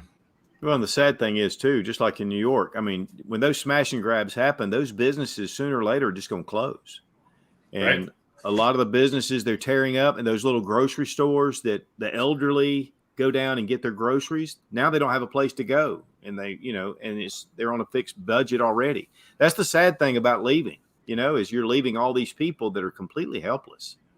Yeah. And they can't move. There's no way they could ever, move out of the city. And it's really sad. It's funny you brought that up because there's a CVS. I know you guys know what that is, right? Yeah. Okay, no, We've got them. live in the middle of nowhere. So anyway, so CVS, there was one downtown that the criminals, went in and stole every fucking thing, and they were in there every day taking shit out. That CVS store now has to close. Right now, keep in mind that CVS, it's a chain. They could sort of afford it, but they closed that store down because they're like, well, the cops are not doing anything because they're told not to. The cops actually, here's the problem with not the problem, but the thing with the cops is they arrest this guy, right? This guy puts up a fight, they give him a backhand, they get in trouble for a guy that's getting a desk appearance ticket that they're gonna let go, right? So now the cops don't want to deal with that shit. So now the guys are like, well, we know the cops are not going to do anything, and I know I'm going to get out in an hour, so I'm going to take another Snickers bar or 15 more. So now you have stores all over the city now closing because of this shit, right? Mm-hmm. And when I was saying that everything's going back to the old days, the 1980s New York, we're probably going to see that by next year or the end of next year, because it's a slow-moving train, but nonetheless, it's still heading out of the station. I think. Again, as far as leaving, that's another reason why we're leaving the city. I don't feel like my kids need to walk down the street and dodge bullets. I grew up in that environment, and that was fine for me. That grows thick skin. You become tough. That's how we were built. But my kids, they're like marshmallows. They're soft, So I can't subject them to that kind of, street violence. If we were raised in that, I would have been fine with them becoming tough. But that's not what it is. They grew up in a soft period of time, and now you can't throw those kids back into tough shit, right? No. So it's another reason why we got to leave. Yeah. Well, it makes sense, and it's just tough because, like you said, if everyone leaves, it doesn't help anything, and with stores like CVS and all these other businesses that are hurting from it, they also then lose their employees who then don't have jobs, and it's just a ripple effect that keeps going. So, man, it's tough. But one thing, I will say is that, like, having someone like your voice who is in a major city and is still worried about preparedness, having that perspective has been very valuable, at least in my opinion. And I'm sure a lot of the community agrees that, there's not many preppers coming from that urban environment to be able to have that anecdotal evidence of like what's really going on. And I think those of us who are on the outside at least want to keep tabs on what's happening, because we understand that, that's the major population center. That's where the people are. And if the people are affected in a certain way, it's going to affect everyone to a degree. So, I think that there's a lot of value in that. And, I appreciate that perspective that you bring to the table, no matter how mad you get about it. So, the YouTube doesn't like it though. YouTube, when I talk about crime in the city, YouTube automatically demonetizes the video, which at that point, I don't care. I'd rather get that information out.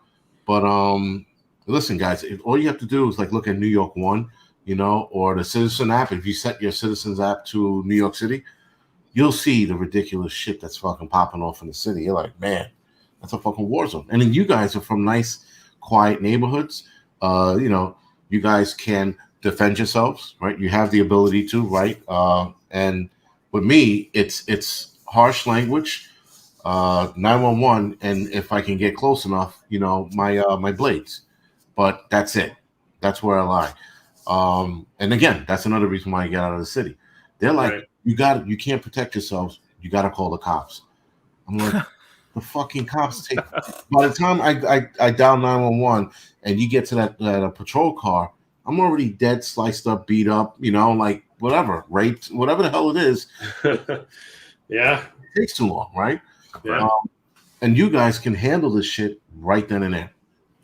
Yeah. And that it's a weird difference too, because out in the country, you actually are expected to defend yourself because the cops definitely won't get to you in time.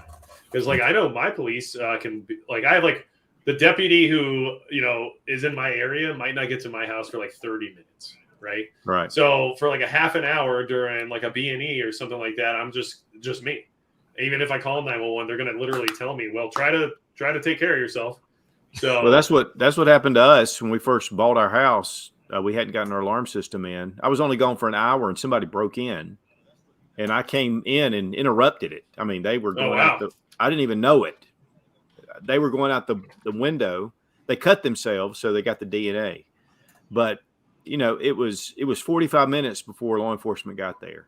Wow. Of course, I was going through the house. They finally said, are you outside? I said, no, I'm in this house. And they were like, well, you probably need to step outside. I was like, 45 minutes later. But, you know, one thing, too, is, yeah, we do live in the country or more. We still live near a fairly decent-sized city, but the drug problem is bringing them out. Our neighborhoods around this area have been hit. Now, breaking and entering or stealing, it's a lot different than having home invasions. And that's probably what you guys are having to deal with more than we are. But, you know, you're right. We do have a means for self-defense that you just don't have in New York City. And it's crazy. I mean, I was listening to one of these Fox News women, you know, she's talking and she goes, yeah, I've got to get up and go to work at 4:30 in the morning. And she said, I'm just out there. And I thought, you know, I mean, no self-defense whatsoever. And that, you know, it's, yeah. Yeah. Well, you know, with that being said, I know that the chat is getting anxious about more free stuff. Because that's what like, it's about. Yeah, they're like, you know, this is great and we're learning and stuff, but where's that one thing you were going to give away, you know?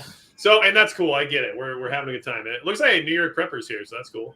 But one thing I like about New York Prepper is he is a big bore revolver guy, and I can respect that because there's just nothing like it. Let's be honest, you know. It's awesome. Yeah, you know, and for me lately, I've been getting pictures in my town. And it's like, oh look, there's moose here, and I'm like, see, I knew it. I knew I needed that, you know. So let's go ahead and get a good giveaway going. We'll do the big one. That way, like everyone's still here. We're having a good time. And this is for the EcoFlow River Mini. So this is a solar compatible power station. It's nice. I mean, it's I think retail like $260 or something like that right now. And it's from EcoFlow. They support the channel, and it's like, you know, you as a preparedness channel, you could work with a million different solar companies in reality, you know. EcoFlow, it was started by Kickstarter, so it has like a crowdfunding aspect to it, and they do actually respond to the input that they get from the field. So I find that to be beneficial. And then, you know, the products are super intuitive and easy to use. So I'm like, whatever, I'll go with EcoFlow. It works for me. And the River Mini's cool. You can get a solar panel for it, charge it with that. You can plug it right into the wall, and it charges in 80% in an hour. And it's solid. I mean, you can run most of your small electronics on it, no problem. And I keep one in a Faraday bag. It's just like a backup power unit. So it's a good little giveaway. And, you know, EcoFlow is like, yeah, you should give this away to someone. And I'm like, do I have to? You know, but I was like, fine. All right, I'll do it. You got me. But a big part of what we're doing here is saying thank you. You know, like the 100,000 subscriber thing. I was talking to Survival Living earlier, and I was like, you know, if you don't do YouTube, like if it's not like you're not a content creator, you might not care, or you might not think it's like a big deal, or it might not matter to you. But when you put in all the work and the effort and the time that we all put in to try to like put out information and do the thing that we do, it is a milestone. That is a goal that when you reach it, it's like, it seems kind of like surreal in some ways, you know. Like I never expected to have a following of this large. And so now that I have it, I have this weird obligation to kind of like keep going and then do better. And so it helps motivate me to be more prepared, but it also is kind of stressful sometimes because, you know, it's like, I'll be like, man, I'm just not feeling it today. I don't think I can make a video. And then 10 minutes later, I'm like, but the people, you know, so they need it. Yeah, it's just, you know, it just is what it is. So, Let's do this one. I'll do this one to save you guys the struggle here, because I've had my own struggles with this at this point. So just even trying to keep an eye on the chat and everything. But all right, for this one, we'll do hashtag 100K, because that's what the whole celebration's about. And this is the big giveaway tonight. So we'll do that one. You guys start plugging that away in the chat. I'll pick 10 names out, and then we're just going to have a good time with it, okay? All right. So, yeah, you guys thought it was going to be EcoFlow, but it's 100K now. All right. Let's ruin my eyes. All right. So first is going to be Sensible Prepper. I'm kidding. That's terrible. Okay. Let's do all right, Lee Eppard. I see that one at least. Okay. I'm going to try so hard to do people I don't know, because I just feel like I must have to. Let's see. Polar Patriot. All right. Sounds like somebody else in a climate like mine where you literally die in 10 minutes outside. Okay. Eclectic. Spelled strangely, and I like that about it. Eclectic. Ooh. Ace. I can deal with that like that. Ace. Eugene Morigo. Why am I picking out names I can't even spell? That's all right. I'll keep rolling with it. Irish SGM. I'm not gonna lie. Whenever I see the acronyms, I'm like, just don't tell me what it is. Honestly, I don't really want to know. Sounds like something I shouldn't search. All right. How about Jim C? It's a solid name. I can trust a Jim C. Don't know why. Going so fast. Cammy Lion. Holy shit. At 8. Okay. Let's see. Still looking. Jane Brock. We're going with Jane Brock. And the same format as before, everybody. Just 10 names, and then I'm randomizing it with the wheel. All right. So last one. We got to get one more in here. Man, this is tough. There's so many flying through right now. All right, Lady Hammer. I like that. Sounds like somebody I don't want to mess with. You know what I mean? Lady Hammer. And there's like a bunch of exclamation points. I'm just going to put like 50 on here just so we know exactly who it is. All right, so we have all the names. You guys didn't know you were coming on a game show tonight, did you? And you're like, yeah, I'll hang out with Magic Prepper. And then you're like, oh, my God. What did I do? Oh, my God. That's all right. I'm having a good time with it. And I'm glad you guys are here. I really am. It means a lot, and I appreciate you're taking time out of your day to come hang out. I know how busy everybody is, so I do appreciate it. I hope you guys know. I'm not trying to be a sap right now. I mean it, okay? All right. So I got the wheel. This is the only thing that matters at this point in time. I swear I buy stuff other than Magic cards, guys. This isn't just like I buy like survival stuff and firearm stuff. Like I buy all the stuff too. I promise. Don't think this of me only. Okay. All right. So here's the names. We're gonna roll. Okay. Best of luck to all of you. And go. And it just feels good to spin a wheel, doesn't it? Oh man. Oh, the most basic name I could possibly have chosen. Ace. You won, and it seems appropriate. It's like, if you're a card player, it just makes sense. Ace, it is. Ace high. Let's go. All right, Ace. Go ahead and send me an email to magicprepper@gmail.com, and I will get this thing rolling for you once I get your information. Okay. And just so everybody knows, when you're emailing me, and in case like maybe you missed that your name got called or something, just send me the email. And then remind me what you won, because I am keeping a list, and it's one way I'm going to keep you honest. But at the same time, this is casual, so like don't sue me if like you didn't get what you wanted or something. I guess I'm going to put that caveat out there. Oh, you won the solar generator. I'm like, well, I sent you the power cable. What else did you want? All right. So let's see. Because Such is here, right? I have to ask a meaningful question. This is very important, and I think everyone in the chat will agree. But I mean, what caliber do you carry, man? You got to tell us. Like what?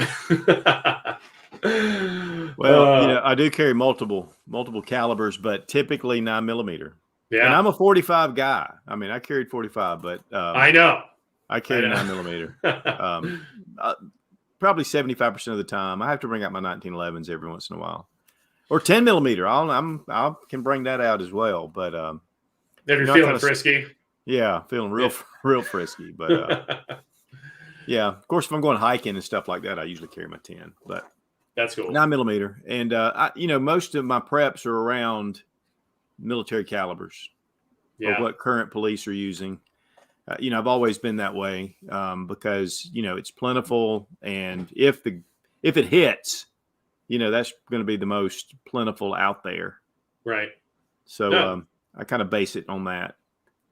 Yeah, and I've been hanging out with the 9 millimeter gang for a long time now, and there's always times where I second guess it, and like you, it's like I do like 45, I really do, but I mean it makes sense, right?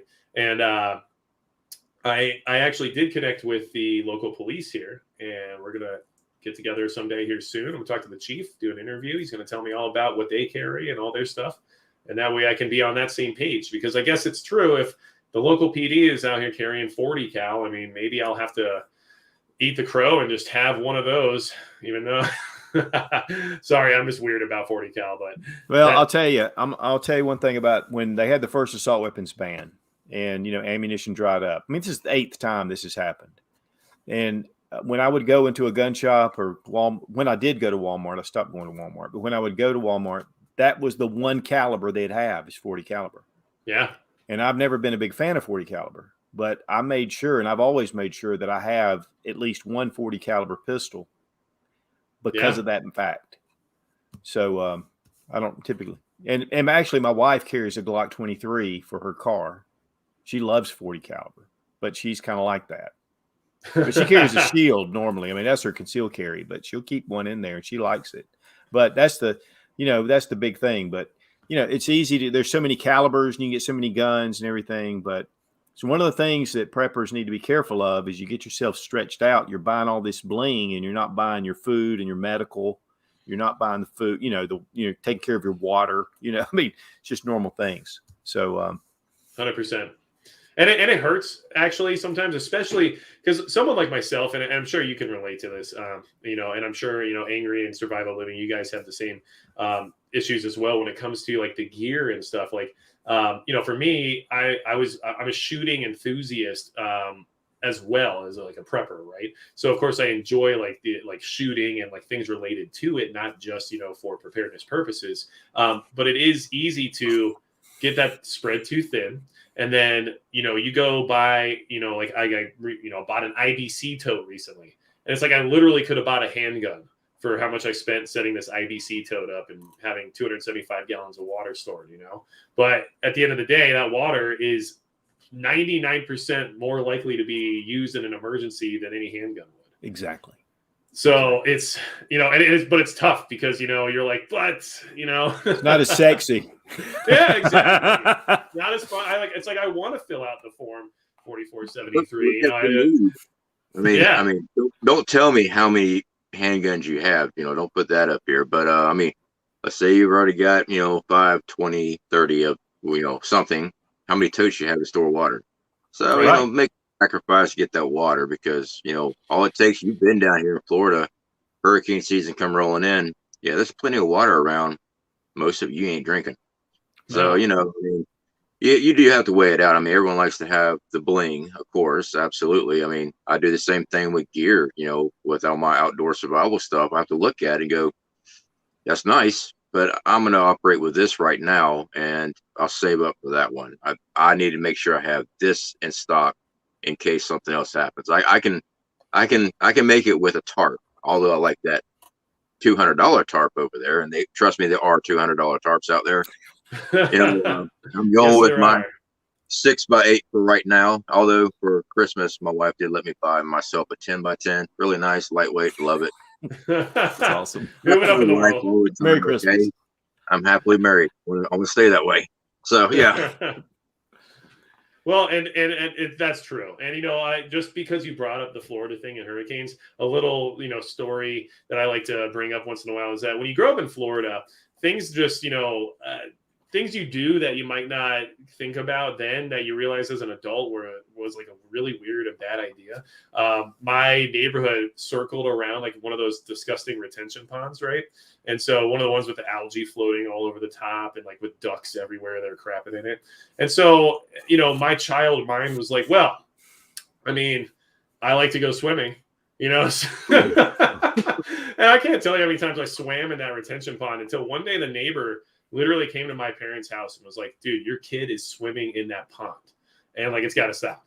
And, and there's alligators and who knows what else in that pond. And it's like, maybe there is a thing to the whole Florida man thing because that's just not right. And like, where were my parents? Like, what was going on there,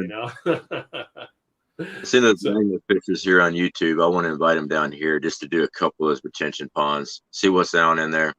Yeah. Especially there's some stuff. Right off the freeways and stuff. Yeah, I'm very curious. Oh yeah. Yeah, my brother goes down to the Everglades every year, 2 or 3 times a year, and he gets in a canoe and goes fishing by himself. He said the last time he was down there was an alligator longer than his canoe. Oh yeah. He said, "Whoa!" Of course, he has a 44 Magnum he keeps with him. So. Yeah, well, hey, I mean, according to the alligator people, it's just a 22 is all you need. So yeah, right. Well, if you hit him in the right spot. Right. Same argument for any other use of 22. Let's move on from that, right? But it is interesting, different environment. And one thing I'll say about like a swamp style environment in Florida and like that kind of like tropic kind of condition there is that there. Like, and you can attest to this survival living because you operate out there, but like there's food like everywhere. Compared to like where I live, I can't go on the ground right now and find like lizards and bugs and every other thing you can think of under the sun. And it's something that was kind of a weird wake up call when I moved to California originally from Florida. I was like, where's the bugs? Where's the lizards? Like, where's all this stuff that's usually biting me? And it was nice, but in the sense of survival, at least you always have access to those resources that like the swamp provides. You know what I mean? It depends on the location. You're absolutely right. I worked there in North Dakota when I was working out of Williston doing that fracking and stuff. And yeah, it's completely different. The last trip I was just on, it's wintertime here. I mean, it got 33 degrees. I know it doesn't sound like much, but down here in Florida, it's like 102 during the summertime. So 33 is pretty cold for us. Nothing was moving. I mean, I was scraping pine trees. I was picking up reindeer moss. Yeah, all our reptiles. I don't know where they went. They were not. Usually you see lizards everywhere. Yeah. No, see nothing. So yeah. It just depends on the weather and the terrain. I mean, that's one thing when people say, "Well, I got a book on edible plants." What is it for your area? Yeah, that's a big thing.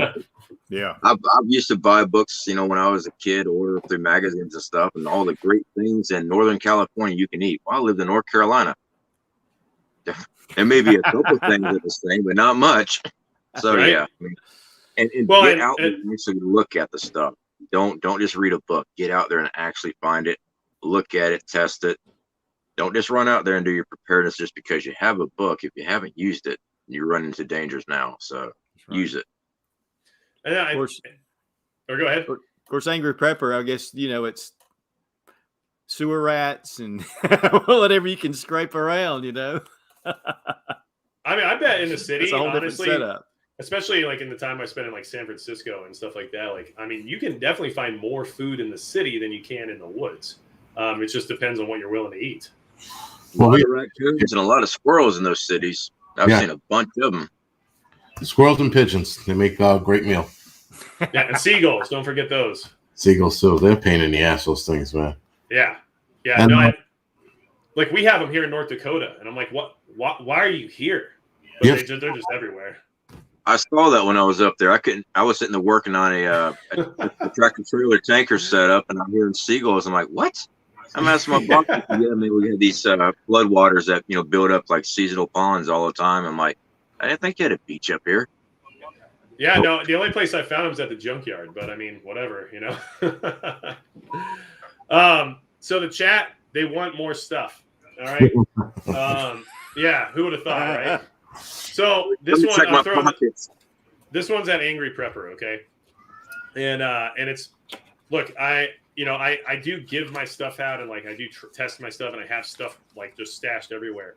So I'm only giving you half of this prize because I gave the other half of it to a friend of mine here that I thought could use it, which is fine because it's one of those plasma lighter flashlight combos and it's supposed to be a 2-pack, but you're only going to get one. So at least I'm being honest about it. Okay. Yeah, man, it just is what it is. But I want Angry Prepper to give this away because it's a lighter and it just makes sense because he spent a lot of years dealing with fire and I feel like that's just appropriate. So this is also from Practical Survival. But what's cool about it is it's a USB rechargeable flashlight. It's also an arc plasma lighter. And at the end of the day, I keep one in my truck. It's not my EDC. It's not the lighter I go to when I need to make a fire. But it's something that in my car that can be recharged from the battery that can always provide light or a fire source. To me is like worth having. You know what I mean? So it's kind of a cool little product. And I just figured, give one of these away to somebody. They're going to need it. At least keep it in their car. And it's just something extra to have, So because this is me being a cheapskate, apparently, because I'm like, crap. When I started giving these out, right, I was like, I got to save one of these for the giveaway. And then I was like, how many did I give out? Now we know. But the hashtag on this one, guys, is going to be hashtag 1/2 because it's only half. One. Oh man, we're having a good time. Okay, and look, I froze on like the worst possible frame, so I don't know what happened. Dude, I swear, I'm really here running on the PC. So hold on. Jeez, everyone's gonna think I had like a stroke. All right. I say, where's my giveaways? What they're really Yeah. Oh, he left right before the half a giveaway. Yeah. All right, I'm back. So give me some names, Angry Prepper, and we'll make it happen. All right. Benjamin James. All right. NY Prepper. Okay. Let's see. What's it? Bug Out Bushido? Bushido. I like that. All right. Let's see. I think I saw Idaho Grown. Okay. How many is that? You got 4. Shit. All right. Hold on. Things flying by. Yeah. It was testing my LASIK out, that's for sure. Jennifer Lovebug. Okay.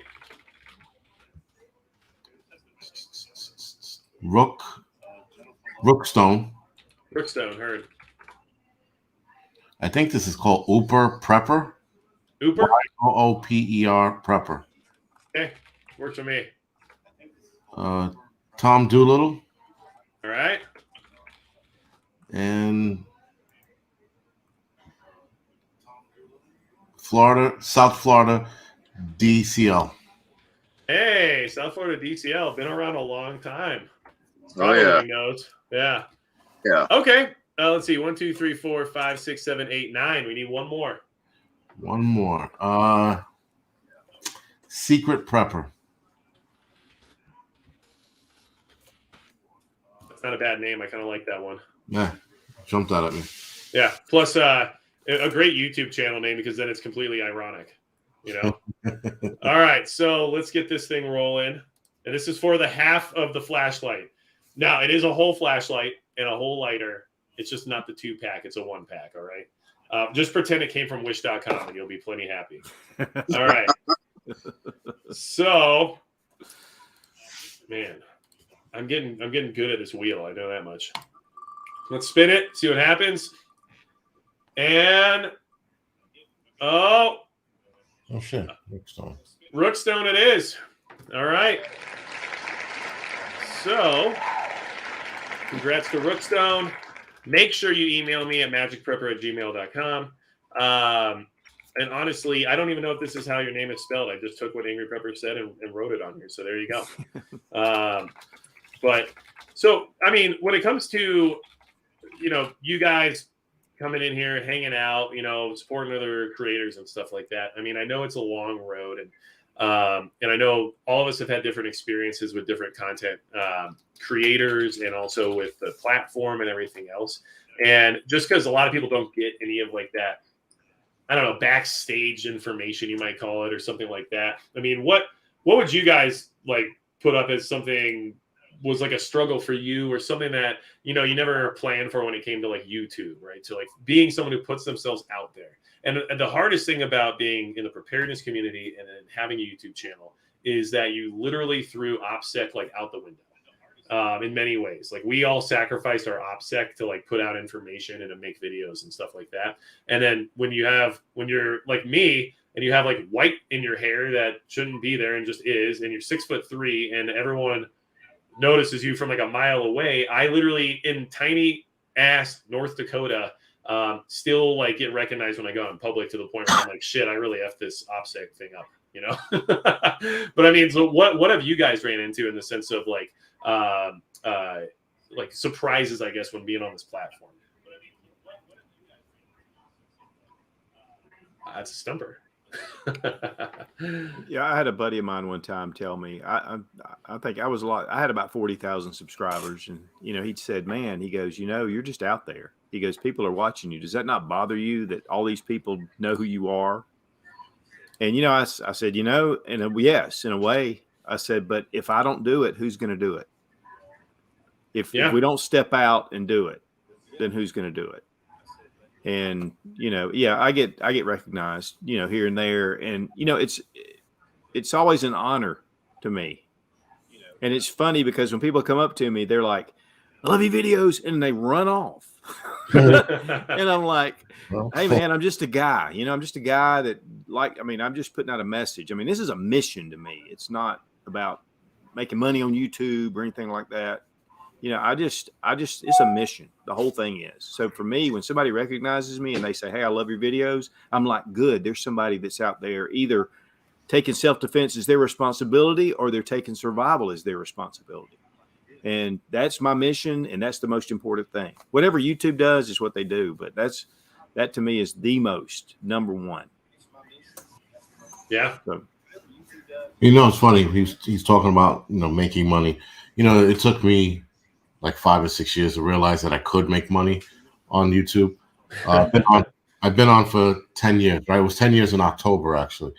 And I had to look. I had to do research to find out when I first showed up on YouTube, because my original channel was deleted. But I remember, you know, like when people walk up to me and they're like, hey, man, you know, your videos are really good. You're helping. I'm like he said, that's the whole part of doing this. And you said it earlier, right? At the Magic Prepper, you said, you know, the more people that we can get prepped, the less BS we might have to contend with down the line. Yeah. That still doesn't negate people who are going to be malicious. Yes, and still take your shit, even though they're prepared, you know. But the less people I have to contend with, the less people that I have to feel sorry for to feed. That's the reason why we do this, you know. And don't get me wrong, you know, the money aspect is nice. It's not I'm not gonna sneeze at it and be like, oh fuck. But I also know that, and this is why I guess I refuse to clean up my act, because people are like, well, if you clean up your act, you can make more money. It's not about the money. It's about getting the message across, and it's about being yourself, you know. So that's right. I can't sit here with a dumb smile on my face. I'm like, you should prep. It's the best thing to do. No, fuck it. First, get it out there, get it across. Some people like it, other people don't, you know. It would make me uncomfortable if you like stopped cursing. And like, you know, like, and if everything was suddenly very polished, I'd be like, what happened to him? You know, like they got to him, you know? Oh man. You know, survival living. I know you, like you and I shared some interesting times in the very beginning, because we both started like our channels pretty much at the exact same time. And I remember you had some really weird stuff with like in-person like trolls, basically, right? And that like that really makes you like second guess if like this is all worth it or not, you know? Well, I learned a lot more. Like what we started to discuss, OPSEC went through the window of it to a certain extent. Okay. So first starting out, I was trying to build communities, because I was already doing that in person in my local areas. Then you have people contact you. Hey, man, I really want, I'm in your same area. I never tell exactly where I live at. All you know is what I tell you on YouTube. It doesn't mean that you don't know where I'm at. But, there's ways around many things. I mean, sure. I mean, I could find a lot of people myself. But anyway, not important. So moving on, I did have one individual from South Florida contact me, supposedly a Leo. I'm like, okay, he wanted to come on this, live stream, started a YouTube channel and stuff. Turns out he wasn't. He was impersonating. And I found out from other subscribers that actually knew him. And yeah, that turned into a whole freaky finasco right there. And he later disappeared and came back underneath a new name a couple years later.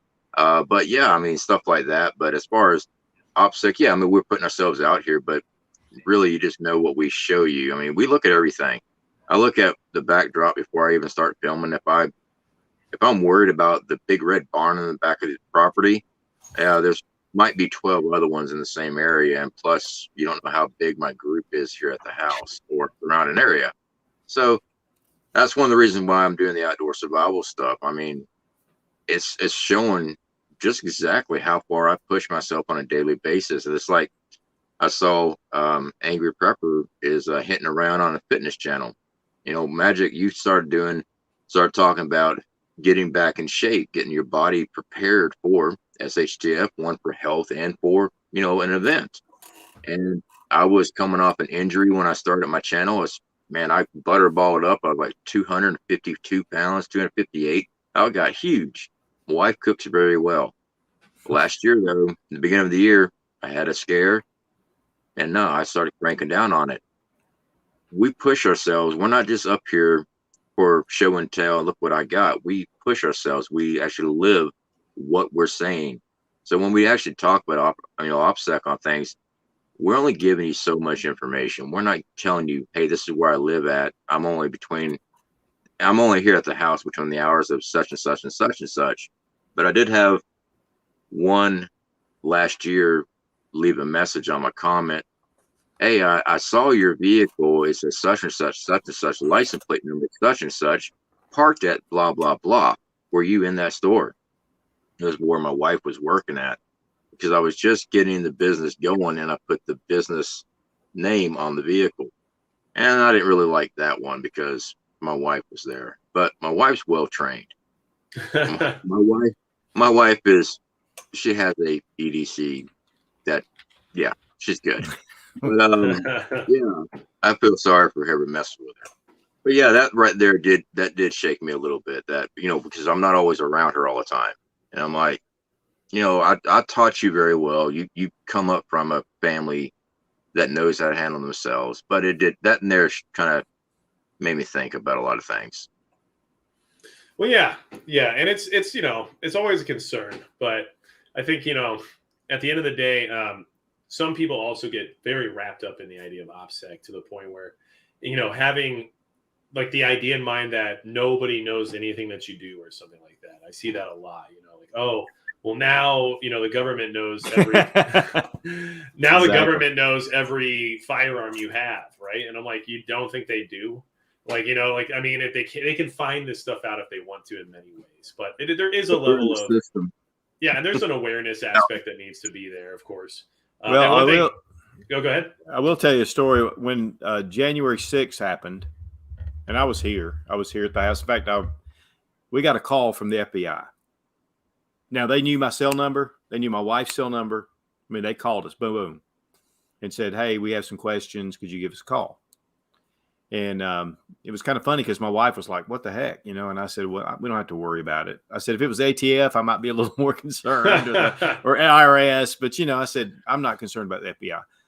So I called him the next day, and the guy was a real nice guy.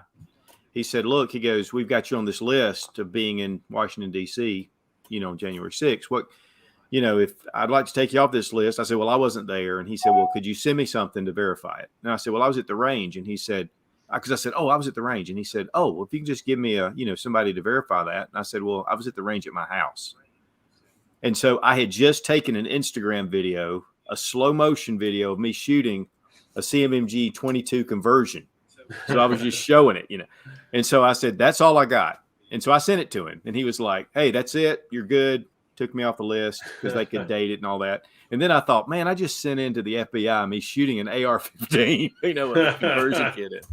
But they were nice. But I did have a death threat one time, and it was funny because nothing fancy. He was really being attacked for a while, and I went out there actually and did a big shoot with him early on.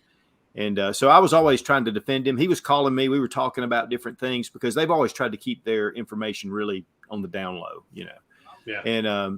And so somebody had posted his address, his house, where his wife worked, where his kids went to school. I mean, they did the whole thing. And then the guy sent me the video. Well, the guy on his thumbnail, he had a mask on. And I sent him a message back and I said, dude, you are putting out their information, which something really bad could happen to them. I said, and then you're wearing a mask. I said, what kind of bull crap is that? And he came back to me and he goes, that mask is the last thing you'll see at the end of your life. Wow. And I said, you have an IP address. I said, believe me, you will be contacted. Well, the great thing is the sheriff of the county, this is when we were living in North Carolina, was a really close personal friend of mine. We'd have dinner every Tuesday night. I call him up. He goes, He goes, oh, no. And he sent out a deputy to take the report, and he was madder than the sheriff. They went and picked that guy up at home and brought him in. And, so the thing is, you do have recourse. And that's one great reason to get good with your law enforcement, because they can. Now sometimes they won't, but they can do that. And so, but that was one of the craziest things. Well, and I think one thing that I've always advocated for, and I'm trying to do better with myself is even if it's not necessarily like to have let's say like the police on your side or something like that, but having that identification, like having that interaction with your local law enforcement or your local first responders or people who are a part of the community that actually would show up during an emergency, gives you that identification during that crisis. So, now that I've met, the chief of police in my town, if he comes out and sees, oh, that's Matt, okay, now there's this like familiarity there that takes some of that risk out of the equation, or at least takes some of that unknown factor out of the equation. So, a lot of people will be like, well, I don't like cops and I'm not going to talk to them or whatever. And it's like, well, that's up to you. But at the end of the day, them knowing who you are might be the difference of, you finding yourself in a bad position or not, just because, they were at least aware of who you were before they had to interact with you in a negative way, and I think that a lot of people look past that just based on, either any weird fears or concerns they have or whatever it is. But yeah, that's those crazy preppers down there that live, you kind of get a face with them and, and it definitely helps. Yeah. And they're like, we know where we're going, yeah. I take to report mine, the death threats and stuff like that. I just take it, screenshot it, print it off. They got a file for that stuff. And it also protects you, especially with the live stream, boom, boom, boom, kick down your door, because they already know who you are. So they're not going to send them because they already know what you're going through. That's another thing. That was one of the biggest things last year, where people's doors were getting kicked in during the live streams.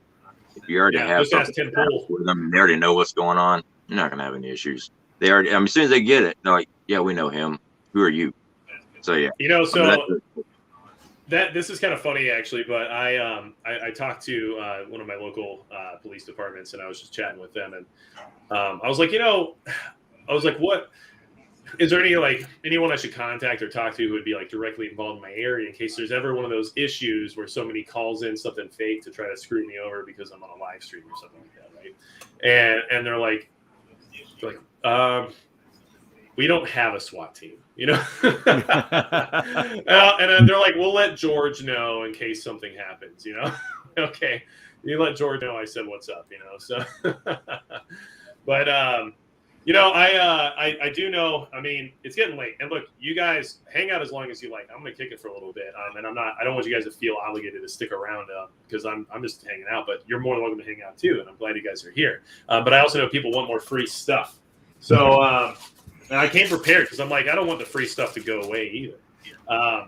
So this is something a little bit more niche that I don't know if most people ever will need this, but I think it's kind of just cool to have. And I think definitely in the sense of possible barter, right? Or maybe if you have somebody with the right skills that needs the equipment to get the job done, then having a surgical kit might not be the worst thing in the world, right?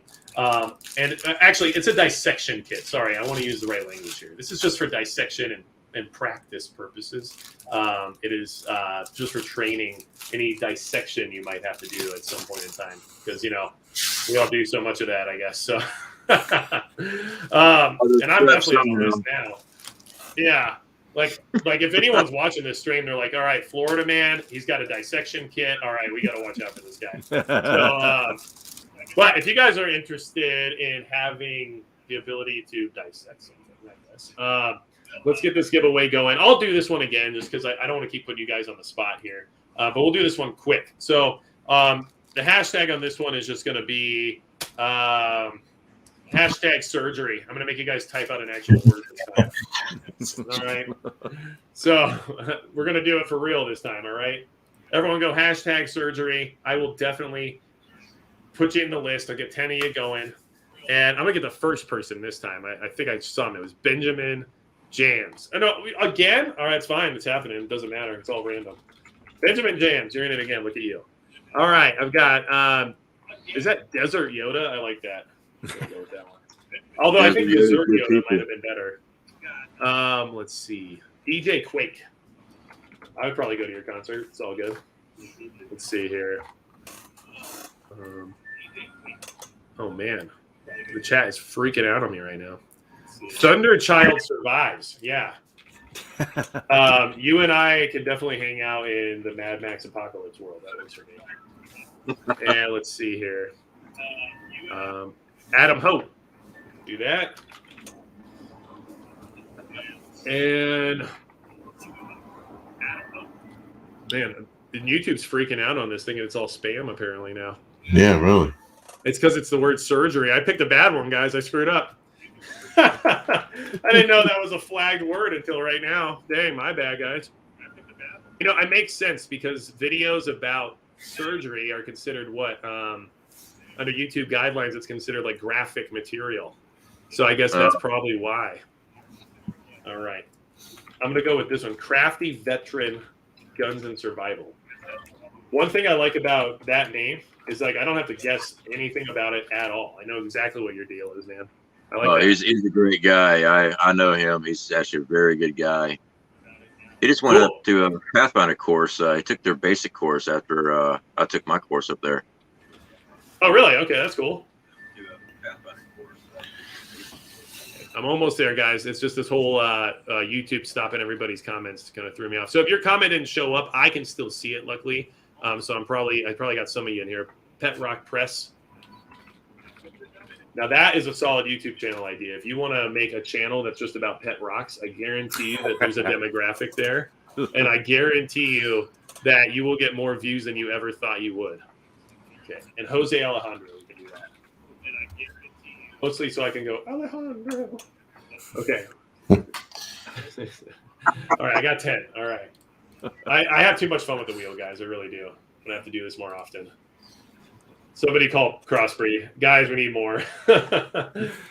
All right, so boom. I've got the wheel. You got the names. It's random. Let's do this thing. I do want to say Urban Prepper jumped back in and did that big super chat, and that was super cool. So I appreciate that, man. You didn't have to do that, but I know he's probably still not here. But it's so many super chats tonight, guys, and I literally I hope you're taking care of yourselves first. Trust me on that one. All right, spin the wheel. And oh, is it going? DJ Quake, you win. You are going to be able to dissect whatever you want. So congrats to DJ Quake. All right. And honestly, like, that's a decent DJ name. I mean, I don't know if you're an actual DJ or not, but it works for me. Yeah, it's I don't know if you guys know this, but I am a sort of musician, so I can get involved with the DJ, I guess. Let's see here. I can play a radio really well. I do need to get off here, brother. I spent the last 3 days out in the woods, and I need to spend some time with the wife. And again, congratulations on 100,000 subscribers. That is a huge milestone. Like you were saying, many people that are not creators might not understand that as a creator, putting that much time and effort. And it does take time and effort. One, just answering comments and actually communicating with people that's actually watching the video. That's just one person watching the video. When we get all these comments in, we're trying to answer hundreds at one time, and also give enough time per answer we're trying to do. So that's an amazing job. Very proud of you, man. I do remember our early days in our very first live stream.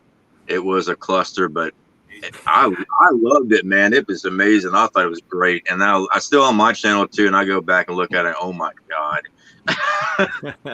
But I had fun with it anyway. Yeah. Angry Prepper, awesome to be on a stream with you, man. Been watching you for a very long time. Sensible Prepper, I think everybody knows you. Awesome to see you. It's great to meet you. And good to meet you. I've watched a number of your videos. That's awesome, man. Just keep it up. Well, that's awesome. I definitely do appreciate that. It makes me feel good. Actually, I don't have many feelings. My wife tells me that all the time. But anyway. I believe that because I've seen some of your videos, man. I'm like, dude, you are just willing to put it all out there. So, and that's what I like about you, you know. Sometimes you just gotta disconnect. YouTube does it to you. I don't know. And no. It does. It makes you kind of into a freak show sometimes. It's just awesome to be invited in here. So I definitely do appreciate that. Yeah. Well, hey, man, it's been a long time in the works, and you and I mean, we started in April of 2019, right? So it's been kind of cool, and seeing both of us kind of continue on. I mean, and you know as well as I do, especially with other people we've associated with, that a lot of people fall off. A lot of people don't keep moving forward, and it's tough and it's hard, especially if you're not seeing results. You get very discouraged. So just to kind of have that gumption and to keep going forward, I think is very cool. So I'm glad that you're still doing it. I'm still doing it, and it's cool. Too stubborn-headed to quit unless my wife tells me to. There we go. Yeah, fair enough. Man. I got you.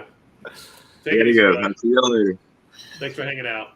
Hey, Magic, I got to get off too. Don't want it to look like we're all bailing out at the same time. No, it's cool. Everybody can. I get it. And I think it's all good because we're 2.5 hours now. So, listen, man, I do appreciate you inviting me on this. Sensible Prepper, it was nice meeting you. Nice meeting you. Again, been watching your videos for a while. Listen, I've been watching you. I love it. Your perspective toward that urban side. And I have watched a number of your videos. I was going to say it earlier, but I really appreciate what you do.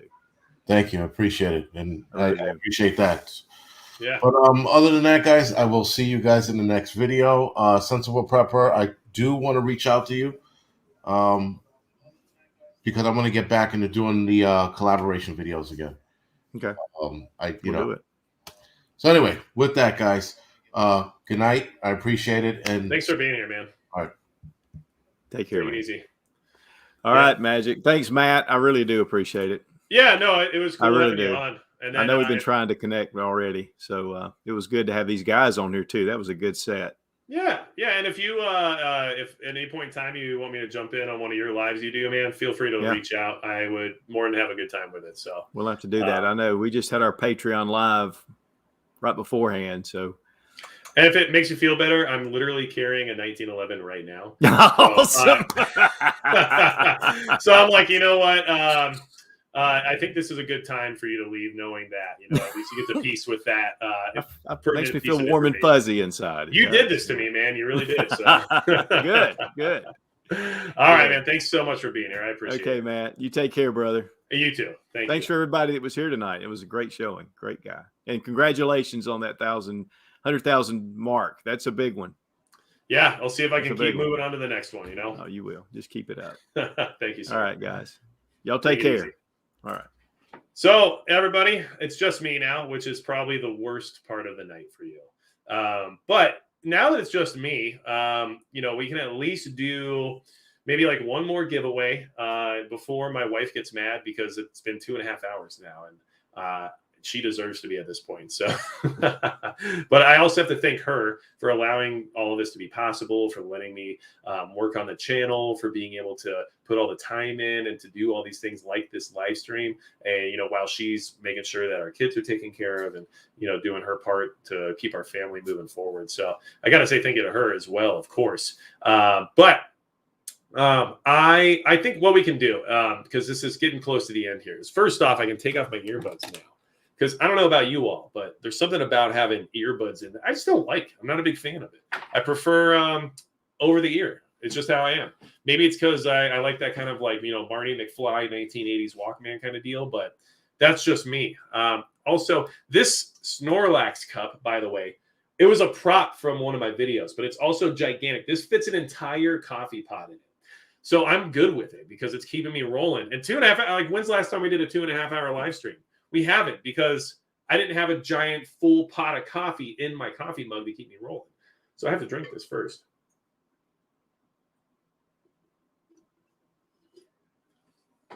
All right. And like I said before, I had other people who were definitely 100% worthy of being on this live stream tonight that I do want to still have on and hang out with. But if you get too many people on, it gets too crazy. And in case you guys don't know, the service I use in order to do these collaborations only allows so many guests at a time. So it is hard to kind of structure that as well. There's some other great people who could have definitely added some additional value to this stream, and we'll have them on again, I guarantee it. So let's see here. Let's do something. So someone said slap the bass, and I did promise you guys that I would slap the bass during the 100K live stream. I think now that everybody else bailed out because it's late and it's been going on for a long time, so I get it. But this might be the right time to slap the bass to help you guys out a little bit. So let's go ahead and get that set up real quick. And then one thing we'll do is we'll do another giveaway. And I have another arc resistor bag to give away from Crossbreed. So I think, I don't know. By the way, K-Dog, earlier when I spelled your name D-A-W-G, that was just me being too cool for myself, I guess. So another arc resistor bag protects your stuff from EMP, and it's from an American company, so like why the heck not? But the other thing is that we're going to slap a little bass, because I told you guys I would, and now I feel like obligated to.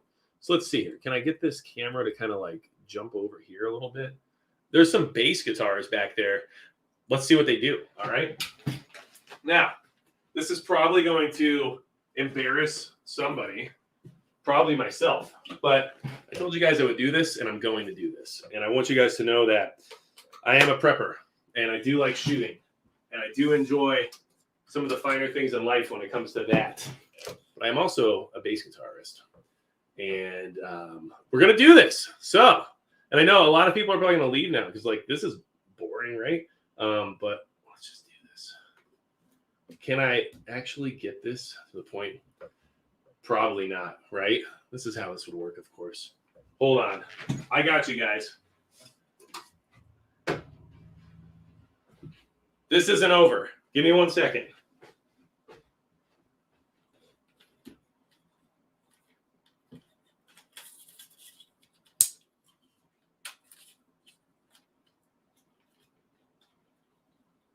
I bet this is giving you motion sickness. And that's okay. We're going to get through it together. All right. Now we can do some stuff and things. Okay, I hope you guys are ready for whatever this is about to be, because I don't even know what it's going to be honest with you. But I said I would do it, and I got to do it. And I think that most of you would agree that I said I was going to do it, so I have to do it. Okay? Here's what I need to know. And then we're going to do the giveaway for the arc resistor bag, and it's going to be amazing. And people want to hear the slap bass. So what I want to know is, can you hear the bass? Because it's pretty loud. But can you guys hear that? If you can hear it, then I'm going to just do it. I'm going to do the thing. Let's hear it. Oh, I see you, Mr. Jeff Reed. I see you. All right. Let's do it. All right, let's see if this little ditty can do something for you.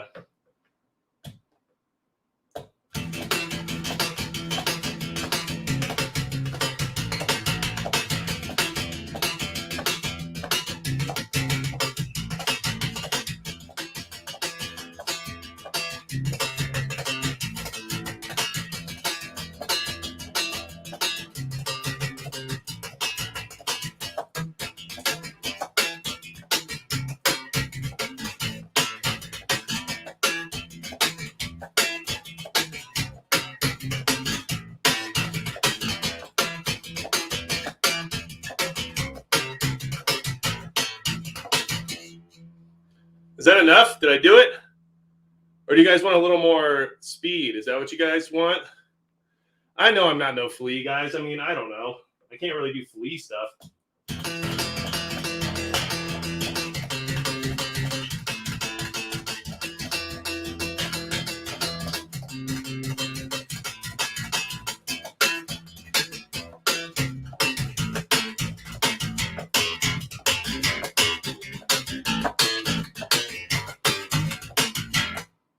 There, we did it. So, you got what you came for, okay? And I hope you guys had a good time with that, because the whole goal was just to have fun tonight. And I just want you guys to understand that we're just trying to have a good time. 100,000 people decided they're cool with preparedness, and 100,000 people are putting more effort and more energy and more time into developing their preparedness. And what that means to me is that there's that many more people who are going to be an asset rather than a liability during any kind of SHTF scenario. So that is what I'm trying to say. I want you guys to understand this is me saying thank you, okay? And I don't just slap bass for anybody, all right? And, you know, I might have had too much coffee to really take care of that the way I wanted to. And Davey 504 better chill out. That's all I'm trying to say. I saw that in there. But one thing I will say is that this coffee, let's just say it's extra caffeinated. And I might have misjudged just how much caffeine this coffee has. So let's do this last giveaway, and then we're going to call it a night. And I hope you guys just have fun. That was the whole idea here. I didn't even tune the bass, so I don't even know if it sounded good or not. But last giveaway, we're going to do another arc resistor bag. Because let's be honest, the threat of EMP is real, even if it's just a Carrington event, right? CMEs can happen naturally, and EMPs can happen via man-made devices. So that being said, having EMP protection makes sense because it can happen from two different sources and is likely to occur at some point in time, no matter when that might be. So I want you guys to have this, but only one of you gets to. So let's go ahead and do this giveaway. And for this particular hashtag, I'm thinking we do something. Let's see. Let's do. Everyone's doing hashtag ARC already. You guys know I'm not going to just do that. Come on. Be more creative. I expect more, okay? All right, let's do hashtag base. It just makes sense for what just happened. Hashtag base. Let's go. And I really just like giving this stuff away. I'm having a good time with it.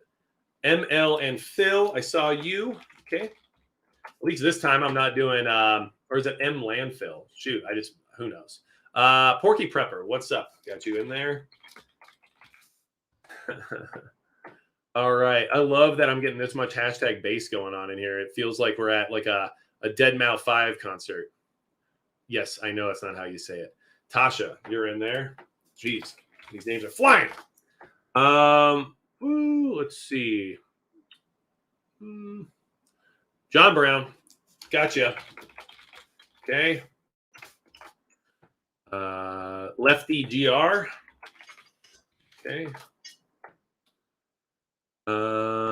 Texan Girl 87. All right. Made up Mimi. There we are. See, we're getting there. I swear it's going to happen. We're going to get 10 whole names. Wow, this is just going so fast. I like, which one? Vilter Drecky. I like that. I didn't know what it was, but I liked it. Vilter Drecky. Okay. And let's see. Looks like I need two more. Minuteman 69. I don't want to know what the references are, but hey, it's good to go. And then one more. I'm looking for one more here. Let's see. Hippies Hive. There we go. Okay. All right. Got 10. We're going to do this.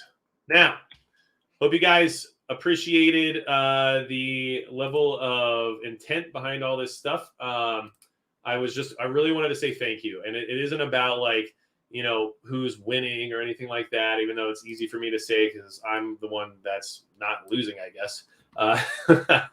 But I do want you guys to know, like, the whole point of this thing was to say thank you. And that's why, like, yeah, slapping the bass on a live stream for a preparedness channel, not necessarily something we're going to do on a regular basis, but it is something that a lot of you have talked about in previous live streams. And I was like, you know what? That's something I will do for you guys as part of the celebration, because it is something I am very passionate about. I love doing.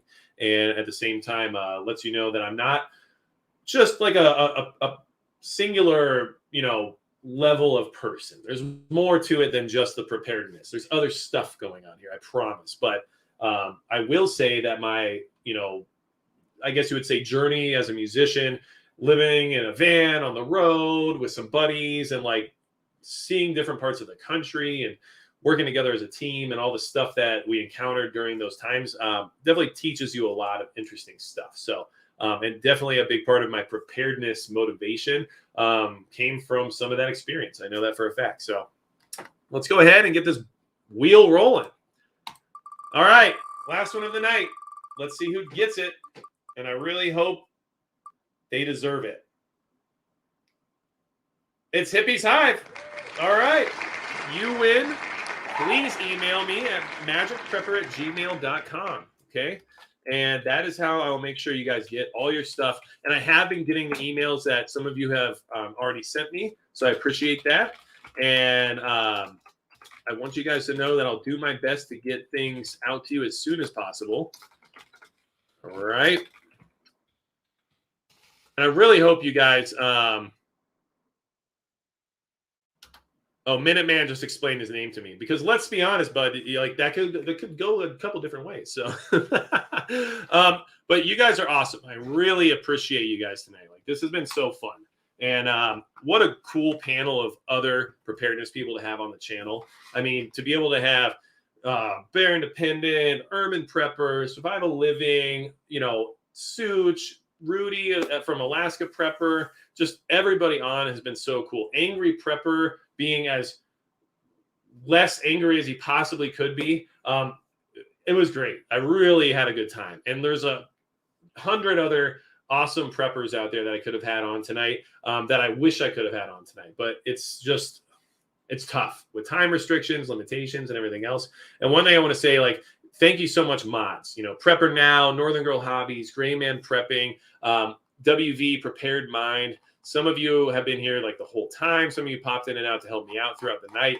And without the mods, you know, it just doesn't really happen the same way as it works with them. Okay, you just need them. So thank you all so much for being here, and I really appreciate everything you do for me on a weekly basis.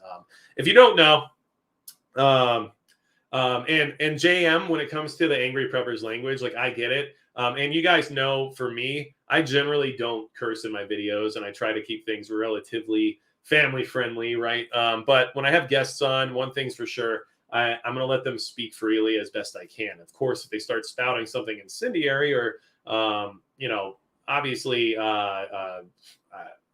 let's just say inappropriate, then that'll be a different story. But at the end of the day, we all have our own approach and our own different,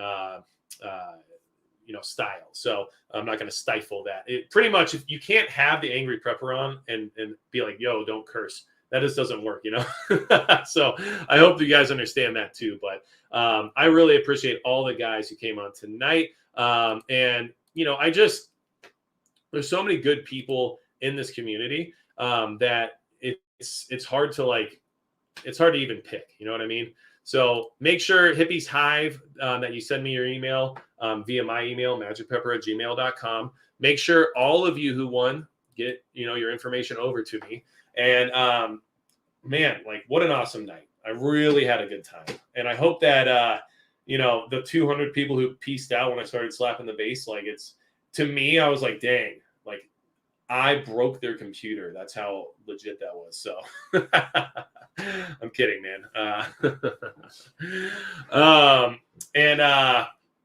Honestly, I just never thought I'd be at this point. 100,000 subscribers, a YouTube channel that has a regular visitation, and the ability to reach and network with people of a like mindset that are willing to take time out of their day to interact with me. That's huge. So without getting sappy or anything like that, I mean, I'm also just kind of surprised. Man, it's kind of crazy. So thank you all so much for surprising me.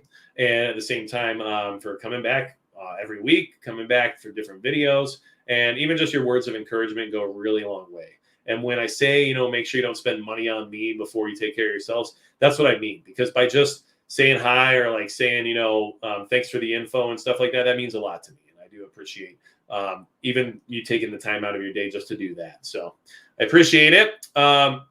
Hopefully you guys had a good time. I know I did. And I think we're going to end it. So if you need anything from me, you guys know where to go. My email is magicprepper@gmail.com. Magicprepper.com also has a direct contact form that you can reach me at if need be. I don't always get right back to everybody. I don't get back to everybody because that's a lot of everybody's, to be completely honest with you. And it is difficult to stay on top of at times. So I do appreciate any understanding and patience you have in that regard as well. But besides that, I mean, that's going to be it for Magic Prepper.